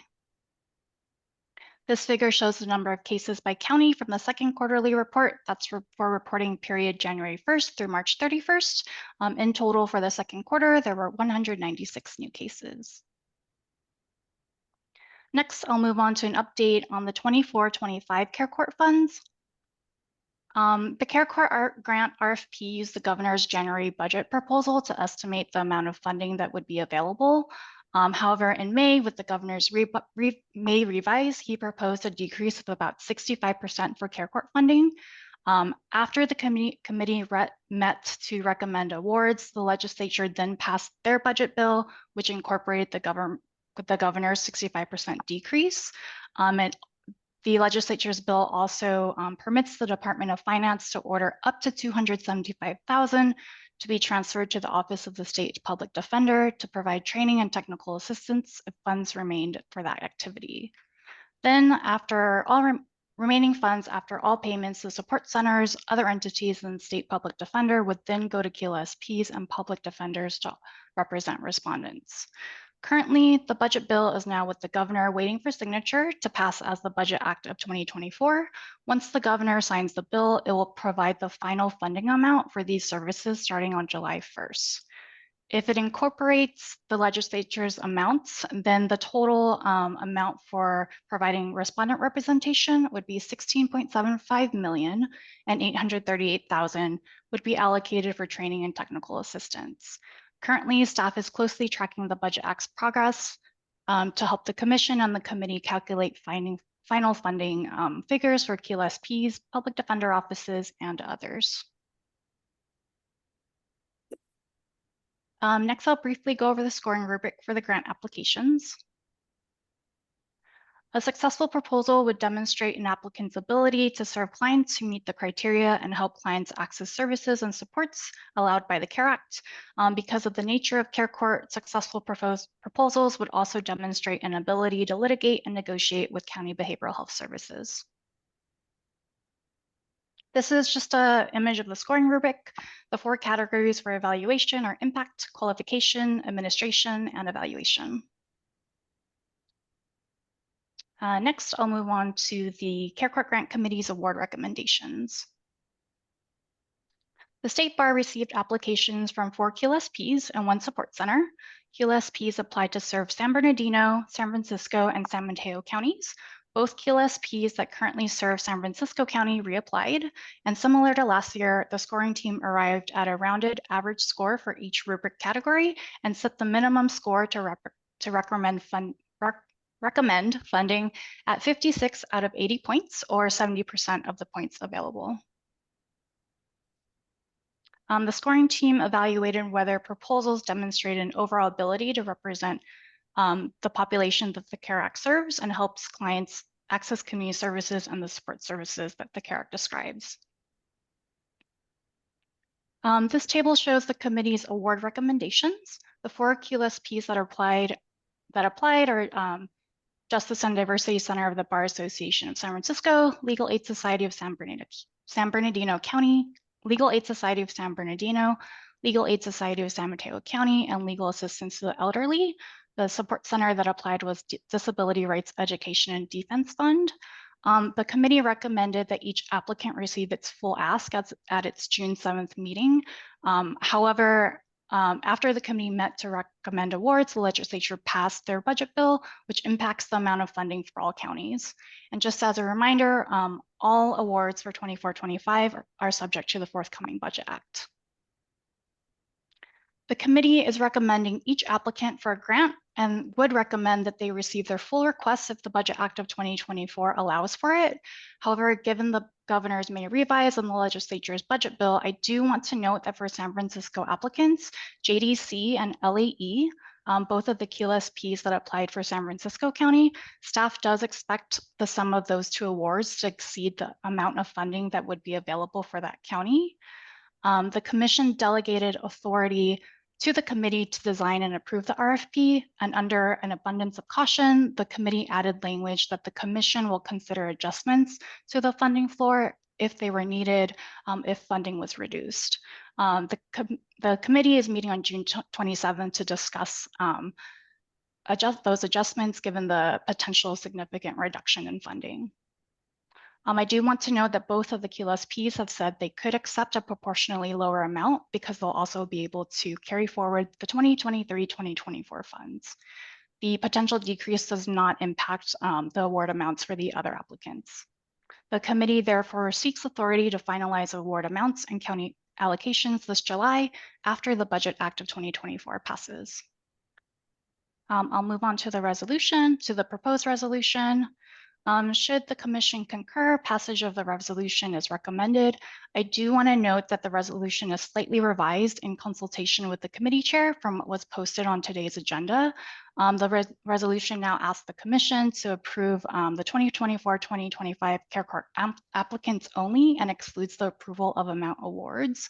It also asks the commission to delegate authority to the committee to finalize rather than adjust the award amounts to county public defender offices and to county public defender offices. This is because the authorizing statute has yet to pass. And I do want to note that this proposed resolution also combines the resolution for item 4.4. This concludes my presentation. I want to emphasize. Oh, sorry. I was just going to add that even though the commission would be delegating authority to the committee to finalize the award amounts, just to say it again, it is the committee's recommendation that each applicant whose amount of funding for their county that they applied to serve allows for it would get their full ask. So that's I think what the commission could expect to happen for like Legal Aid Society of San Mateo County and San Bernardino. And we expect that will come to pass, except for the 2 QLSPs in San Francisco, who are likely to get a reduced amount given the reduced funding. I have a question about the funding floor potential change. What's the current funding floor, and like what would be what's that part about? Yeah, the current funding floor in the RFP is 60,000. So the committee is meeting on June 27th to potentially discuss lowering the funding floor because of the significantly reduced amount in the legislature's budget bill. So that could look lower. The committee is also looking into perhaps different tiers of funding floors. And just to add to that, the amount of funding that was originally proposed in January for representing respondents was closer to like 48 or $49 million for the whole state. Is that right, Helen? And now it's That's about correct. 16.7 million. So it was a big drop. About like 47 million down to 16.75 million. So wait, sorry. So just to make sure I understand, so the thought would be like you would reduce the funding floor, so all of the counties that are currently getting 60,000 would drop lower? No, actually, that's a bit of a little more nuanced than that. So because of the reduced funding, we ended up pushing more and more counties into the $60,000 funding floor, which didn't seem quite right. I mean, that ranged from Alpine, which has 1,500 people, all the way to Humboldt and Imperial that have like 140,000, 150,000. So what we're thinking about is a structure where maybe we have a lower floor of, let's say, 30,000 or so for the really smaller counties, and come up with a higher floor of maybe 70,000, 75,000 for the more mid-tier counties that would otherwise get 60 under the new reduced funding. So we're still playing with those numbers, but that's the idea. We want to, and as a practical matter, we have very little data on this, but during the first year of operation for the 8 counties that have been operating, none of them are spending the money that we've given them. They're all going to have carryover. So it's hard to know actually how much money is going to. We're just doing the best we can to estimate amounts that will be sufficient to handle anticipated cases. So I know that that's a little bit unclear because the situation is unclear. So we're just trying to do the best that we can to provide sufficient funding given the substantially reduced funding amount.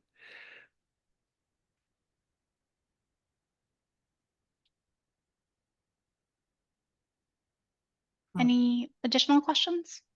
Catherine will move the resolution. I'm sorry to interrupt. We actually might have an issue with quorum now. I had misstated earlier. I was stating the old Roberts rules, and we're subject to Rosenberg rules now. So OGC is looking on whether we actually have quorum still. So if you can give Raul kind of a minute to count and look into the rule. Because under Roberts rule, once you have quorum, and if we don't have an option, if we don't have a quorum, if we don't, then we can't take action. So if you can just give Raul a couple minutes to look at the new guidance. We're sorry.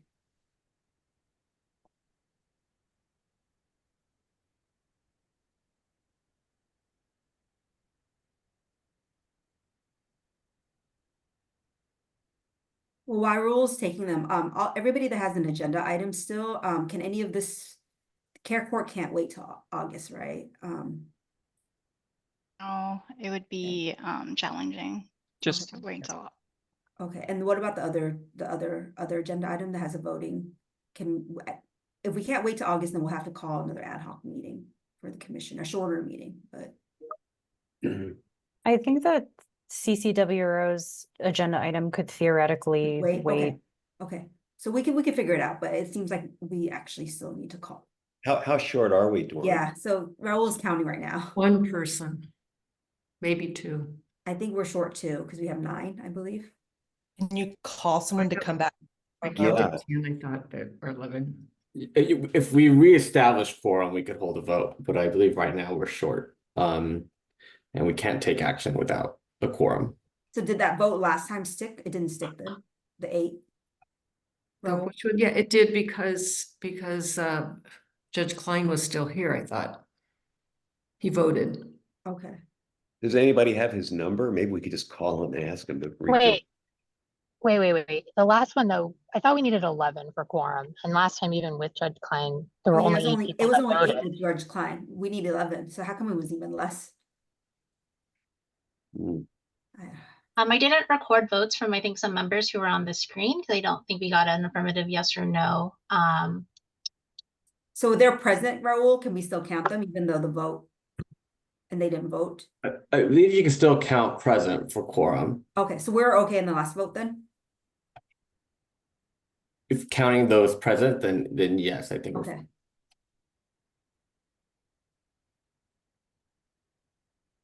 Should we go to the presentations while we figure out the quorum? No, I guess, Dawn, I mean, not to make this more complicated, I have another call at 4 o'clock, and because I have to pay by the hour for my space, I have to leave. So we can do that, but I'm gonna cause you more problems, I think, if I leave. Maybe not, because there's not a quorum. Yeah. I mean, we should, I don't know. I'm sorry, how these new rules. Erica, what do you want to do? Well, there's nothing we can do right now, right? So why don't we at least do one of the reports so that Let's we're do not the executive retreat because we have guest speakers. Yeah. So we're not going to have a quorum for the rest of the meeting, right? So we can't take any other action? Yeah, unless we call, and I think the operations team is working on calling a couple of commissioners back. That's all we're trying to do is see if we can get some more people back. And while we do that, why don't we do a report? It's fine. It's just I will need to leave before 4 o'clock. That's the challenge. So sorry, but no, that's fine. Why don't we give it about 5 minutes on the report, and then if we still don't have quorum, we'll let you go. And if we manage to get a couple people back, we'll take our vote and then let you go. We have a couple of reports, but what we should do the executive directors one because our that's the one I want to. Yeah, let's do that. Then check in. Okay, great. Thank you, Selena and Phil. Kim, can you promote Phil from One Justice, please? And just by way of introduction, I'm really pleased to have this presentation from Phil and Selena. I think we mentioned before, we have a contract with, we've been having a contract with LAC for many, many years. We added on a very small amount to this contract to fund executive directors retreat, which has been a smashing success. If you guys follow kind of like what's happening in the foundation world, leadership support, capacity building, these are places like the commission could do more of, and foundations are in kind of in this direction. So we're really, really pleased to kind of support this work. So with that, I'll hand it over to Selena and Phil. I'm going to share my screen for the presentation. So bear with me for a quick moment. And Phil and I are going to be co-presenting this. So here we go. And don't worry if we don't get through every single word. We are happy to stop early when you want to get quorum for a vote. I've shared this with Juan so she can share with all commissioners after the fact. So I'll let Phil introduce One Justice, and I'll quickly remind you of LAC. Hi, so One Justice is a support center funded through both the IOLTA and the State Bar grant funds, and we're a capacity building organization that's just trying to help the legal services sector, including the legal aid organizations, maximize their impact in advancing justice and equity. And the Legal Aid Association of California is not IOLTA funded. We were actually passed with the we were created with the passage of our state's IOLTA statute. So we've worked closely with the State Bar on all issues impacting IOLTA since IOLTA statute was created. So I'm going to turn it over to Phil for the first few slides. So one of the things that One Justice really does focus on is the leadership of legal aid organizations, because we recognize if the organizations are going to have impact, the leadership plays a critical role. What you'll see here is a quote that isn't just about nonprofit leadership. It's about leadership across the board. And for some of you, some of what's in here may sort of resonate in terms of what some of the challenges are that leaders face. The thing I'll note is that the tensions that are reflected in this quote are more pronounced for legal aid leadership because there are fewer resources to go around, both to kind of manage the internal tensions within organizations, to just, fund all the things that organizations want to do. And so the challenges that are really reflected in this slide very much are all the more pronounced. And I'll say in my previous role, first-time executive director, this very much resonated with me in terms of what's reflected here, that hopefully you can all see. Celine, you want to take the next slide? Yes. There we go.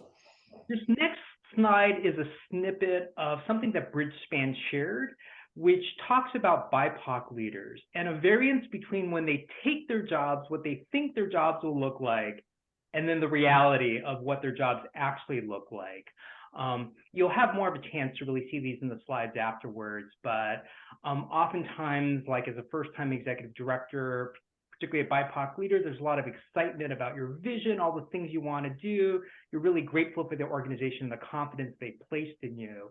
And then you soon find in your first couple of years on the job, much of your time is actually spent just triaging issues, dealing with inherited institutional problems that have manifested oftentimes around racial equity, and feeling like you need to prove yourself constantly on the job, and that can really result in isolation, loneliness, and a sense of burnout. You'll have more chance to take a closer look at this, but I'm cognizant of time, so maybe we can then turn it to the next slide. And so for us in particular, within the legal services sector, all the dynamics you saw are very much the case. We really haven't had something like a convening like this, a retreat for leaders. I don't think, at least in my memory of been in legal aid for 25 plus years, I don't ever remember hearing about my EDs talking about a space like this. And there have been changes in the sector, and after a very difficult time with COVID. So we were really grateful that the State Bar really provided the funding to launch this retreat. And now I'll turn it over to Selena. Perfect. So just quickly, who attended each retreat? We had one in 2023, and that was the one that was fully free for attendees because the State Bar significantly supported that one retreat. And we had a good mix of brand new EDs. 10 EDs had been executive director for less than a year. Some of them, I think, literally were in their first month as an executive director. But then on the other end, we had people who had been executive director for 10 to 20 years and two with over 20 years experience. Of the attendees, 60% were BIPOC, and we, One Justice and LAC, prioritized rural and small organizations that we felt were less connected to their peers. The second executive director retreat had fewer executive directors for less than a year, and 7 in that 10 to 20 year range, and none in that actually, I think there were a couple in the higher range as well. There were a fewer percentage of BIPOC executive directors, but there was full diversity in the organization size and geography. And the last retreat, which we'll talk about in a little bit, we expanded. This year we did a deputy director retreat. It's anyone who served in the deputy director-like role. So there were 3 leaders in their organization who had been there for less than a year. There were more larger organizations, but still there were several that had a budget of less than 1 million. And that, interestingly, what we loved is there were many comments in registration about them feeling introverted or reserved and not eager to kind of put themselves out there, but that's not what we actually saw in person. But that's very different from what we saw from our executive directors. And then I'm going to talk about the first ED retreat. Phil talked about the second one, and then I'll come back and wrap it up with the third one. So just, I'm not going to read these all out loud. Just know that of the first executive director retreat, there were 32 organizations there. It was the first time many of us had seen each other in person in quite a long time. I can't even count how many times people said, "It's so great to see you, not on Zoom." And all of the feedback just really was important to show how belonging was so important to people. I heard so many people say, I felt so alone. I felt so isolated. I'm learning so much from each other. And we really did support that peer learning, that we all had something to share, including the brand new executive directors brought a different lens. And then just a quick picture. We had a facilitator who's a former legal aid attorney herself, and this was very retreaty. We were at Costanoa, which is on the coast. So it was so remote that many of us did not have cell service, which was a complaint. And we had additional support from Fenwick and West and from the Morrison and Forster Foundation that actually helped us do travel reimbursements for organizations that otherwise couldn't have afforded to send their executive director. The second retreat was in Southern California earlier this year. It was on the I think the Pomona campus. So it wasn't as lovely as sort of the Costanoa Redwoods, but you can see that the impact was still the same in terms of what it did for leaders. And I'm always a fan of the photos. So can we just jump to the photo of that wonderful group of leaders? So you can see it's a little less retreaty background, but the impact was just as deep as the first retreat. And we had a wonderful facilitator. You know, legal aid EDs can be a very discerning bunch. And I don't think I've ever seen a survey result where they gave a 5 out of 5, but Diana got a 5 out of 5 from all the EDs who evaluated, and was a great facilitator, wonderful. And there was a sliding scale amount that was charged to just help cover some of the costs so that we could also offer this deputy director retreat as well. And organizations were more than happy to participate at the retreat. And our last retreat, which we just did in June, was a deputy director retreat. And I just want to share from many of the executive directors, they said that their deputy director or the person serving in that role needed to connect with others. For people who are, the number 2 or the number 3 in their organization, they are more isolated sometimes than executive directors because they don't have these cohorts. Executive directors in particular, we are very good at reaching out to each other via various lists and opportunities. But here they didn't really have that opportunity. And so we've created this space, and there's clearly a lot more work to do, but you can see here just from the feedback already that, people realize, how little they were connected with other leaders, and this gave them an opportunity to connect with others. And, Phil and I have read through all of the feedback, and it's very, very strong and positive feedback about the opportunity to share with others. And my favorite quote was at the bottom. I thought I was a unicorn in a herd of bison and that deputy directors were a rare breed. We are, but I discovered that there are more of us than I realized and that we grow stronger in community. And that just I want to send that to some more funders to fund 10 more of these. And of course, Diana was so great. We had such great feedback from her that we worked with her again on this second retreat.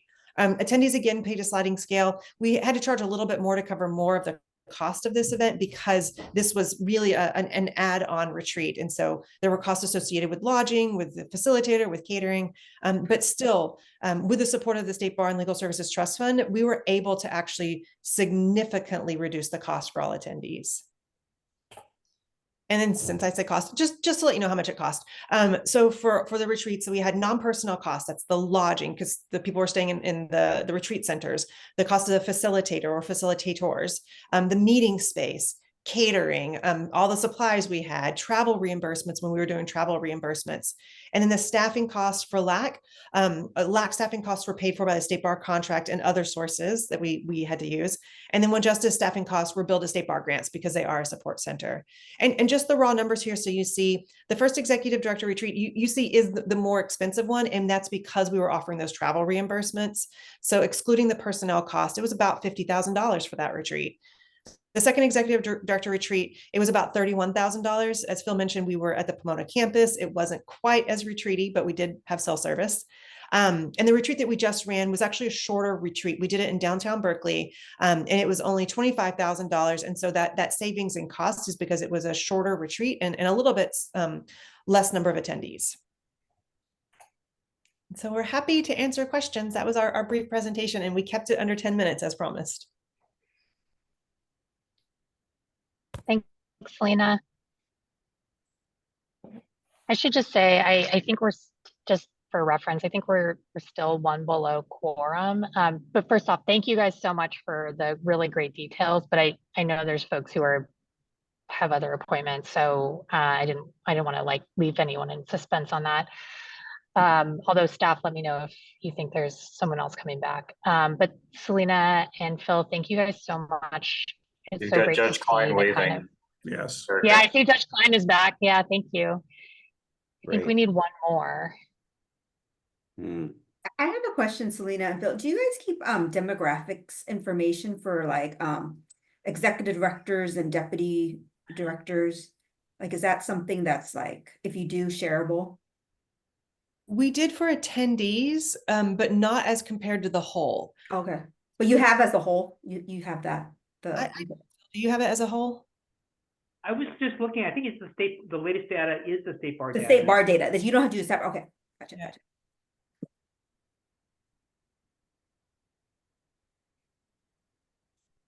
Oh, Catherine has her.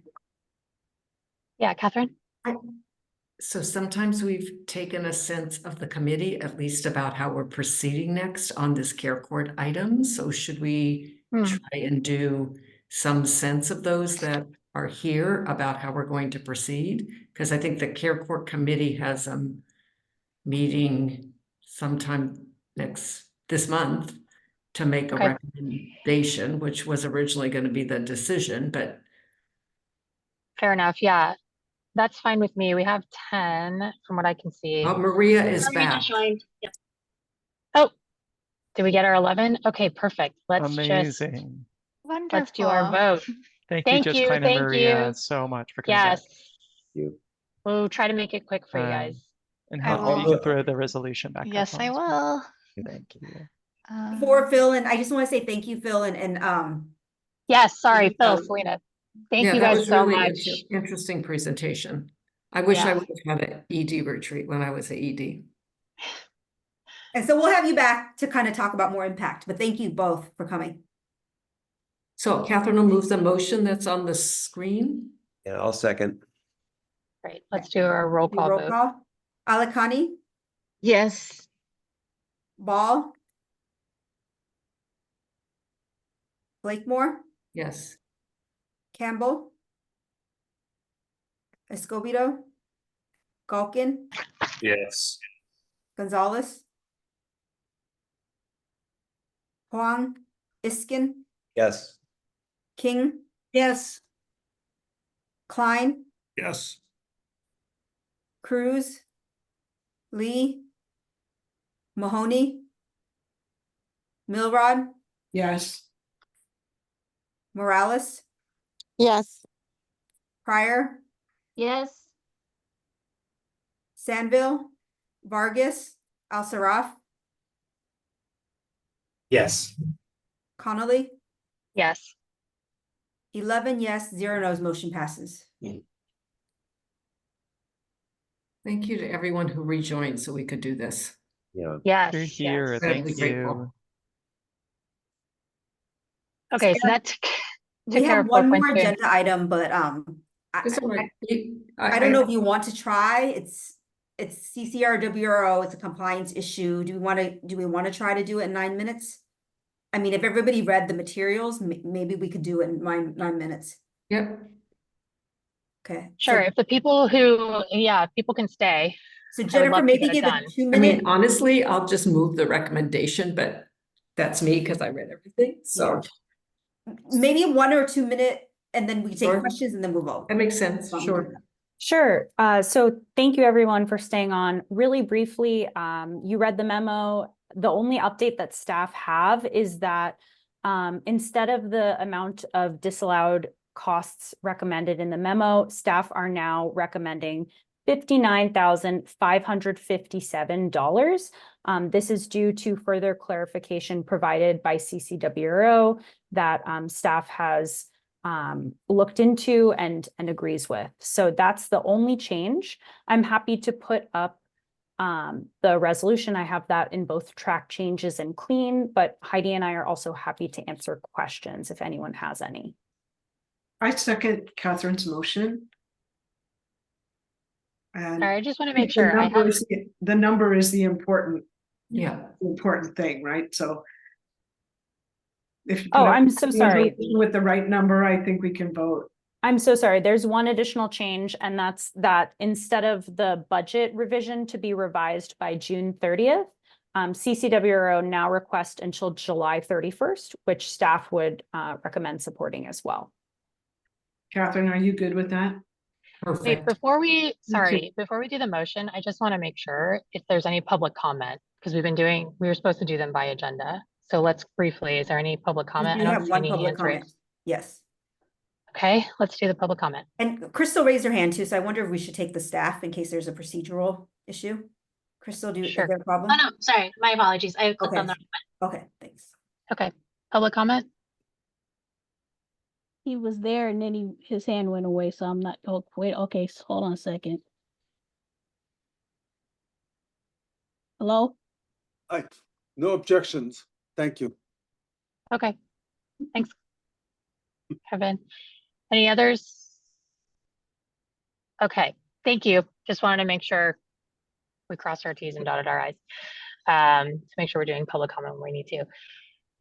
All right, so we have a motion from Catherine. We have a second from Patience.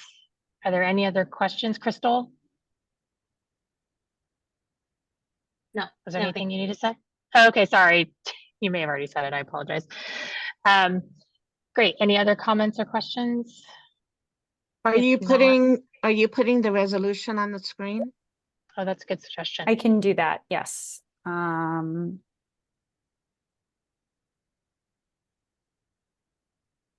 Let me share my screen.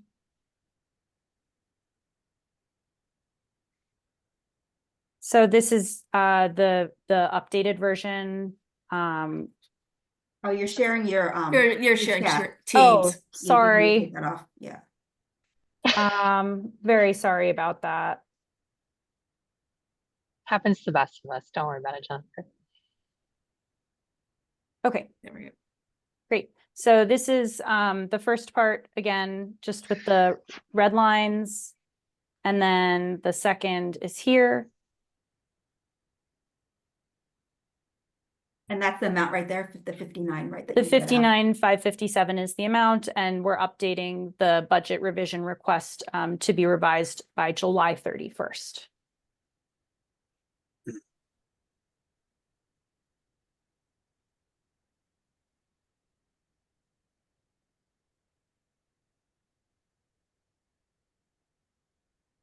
Erica, shall I do roll call vote? Yeah, unless anyone has further issues or questions. I don't see any hands raised, so yeah, let's go to a roll call vote. Alikani, Yes. Ball, Blakemore, Yes. Campbell, Escobedo, Galkin, Yes. Gonzalez, Wrong, Iskin, Yes. King, Yes. Klein, Yes. Cruz, Lee, Mahoney, Milrod, Yes.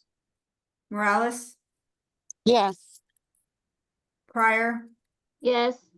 Sandville, Vargas, Al-Saraf, Yes. Connolly, Yes, 11 yes, 0 no's, motion passes. great. Thank you to everyone who joined back. Really, really grateful. And awesome. So we have 3 minutes. So And there's no really more, I quick. just want to clarify, there's no more action items, right? There's no more action. No more action items. So this Sorry, is just like okay. some report stuff. So folks who need to go, please feel free to go. And I can be quick Dwan, too. I can combine sure, the yeah. items. But Crystal, did you have something? I wanted to make a clarifying announcement about one of the motions that was previously voted on. I believe we had included one of the committee members who did not notice their location. So this is the agenda item regarding the IOLTA EAF audit, like that agenda item. So for the record, it was 12 yeses and 0 no's. That's the amendment to the record, excluding that member. The motion still passes, but wanted to memorialize this during the meeting. Thank you. Thank you. Great. Thanks, Crystal. Thanks for keeping us honest. So I can be quick. I'll try to be under 2 minutes, but I might go over a minute if you need to leave. I have some good news to share. We have gone through an office restructuring, and I have 3 promotions to announce. I hope all 3 of them are on here. Crystal is now head of our operations. She's been promoted, so she's going to be handling kind of all of our meeting support, all of our evaluations work. I mean, our operations. There needs to be another word for operations because it's really operations plus. She's going to be supervising staff, and she's going to be the point of contact for all meeting support. At the next commission meeting, we'll go through kind of some of her functions and some of the operational changes that are coming to the commission. The next person I'd like to announce, we promoted 2 people to the program manager position, Chris McConkey and Heidi Slater. They both have slightly different roles. Heidi is more of our compliance and our fiscal kind of a manager. And Chris is our policy and kind of technical assistance and trainings kind of manager. So we are trying to be responsive to kind of the strategic plan and kind of dividing that work. So there's a little bit of separation between the staff that do that, the staff that oversee it, but then this will be dedicated staff that's now with the policy and the trainings and then the compliance. So there's, again, that separation. So we're building out the staff, we're hiring new staff. So we're really pleased in the office. You all have worked with these three. They're just phenomenal. We're really lucky to have them in leadership positions. And I really look forward to having them speak more at these commission meetings and me less. So thank you again and congratulations to the three of them. And you'll hear more about the structure to come.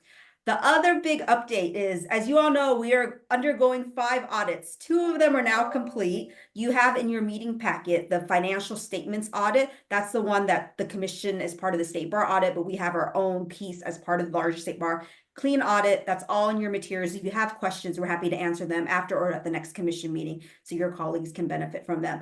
The other one that we did not include, but is finalized, the Board of Trustees needs a vote on it, is our single audit. As you recall, because we receive federal funding now, we're subject to single audit. It's a clean audit. Once the board approves that, we will post it for the commission's benefit to review it. But again, clean audit, no findings. We're really, really proud of that. And then we're still 3 more audits to go, and we will update you as the results come along. But that's Heidi and Michael all their work there with Jennifer's support on all the audits. And I can't even impress upon you, for all of you that have undergone audits, you know it's a heavy lift. So to have 5 concurrent one with several being federal and state audits, it's I can't even underscore the heavy lift that it is. So thank you to the team for that. And that I'm 1 minute over, Erica, so I did it. No, it's fine. Amazing work as always to staff. Thank you guys so much. Amazing that, we've 2 clean audits already. That I think just speaks to how well the staff functions, and thanks to their care with the audit. And congratulations to the staff that have been promoted. Very exciting. I've enjoyed working with all of you, so looking forward to continuing to do so. Any other final comments or questions or issues? I just want to apologize for a little bit of the clunkiness and all the votings and all the stuff today. We'll hope to clean it up for next time. I think it went great. Yeah. Erica, good job running this meeting. Huh? Great job running this meeting. Yes. Yeah. One of these days I'll get early, get us all moving so that we can actually have our reports. But thank you. It was a meaty meeting. So all right, enjoy the rest of your guys' Friday. I'm off to a Girl Scout meeting myself. Hope you all have a good one. Thanks everyone.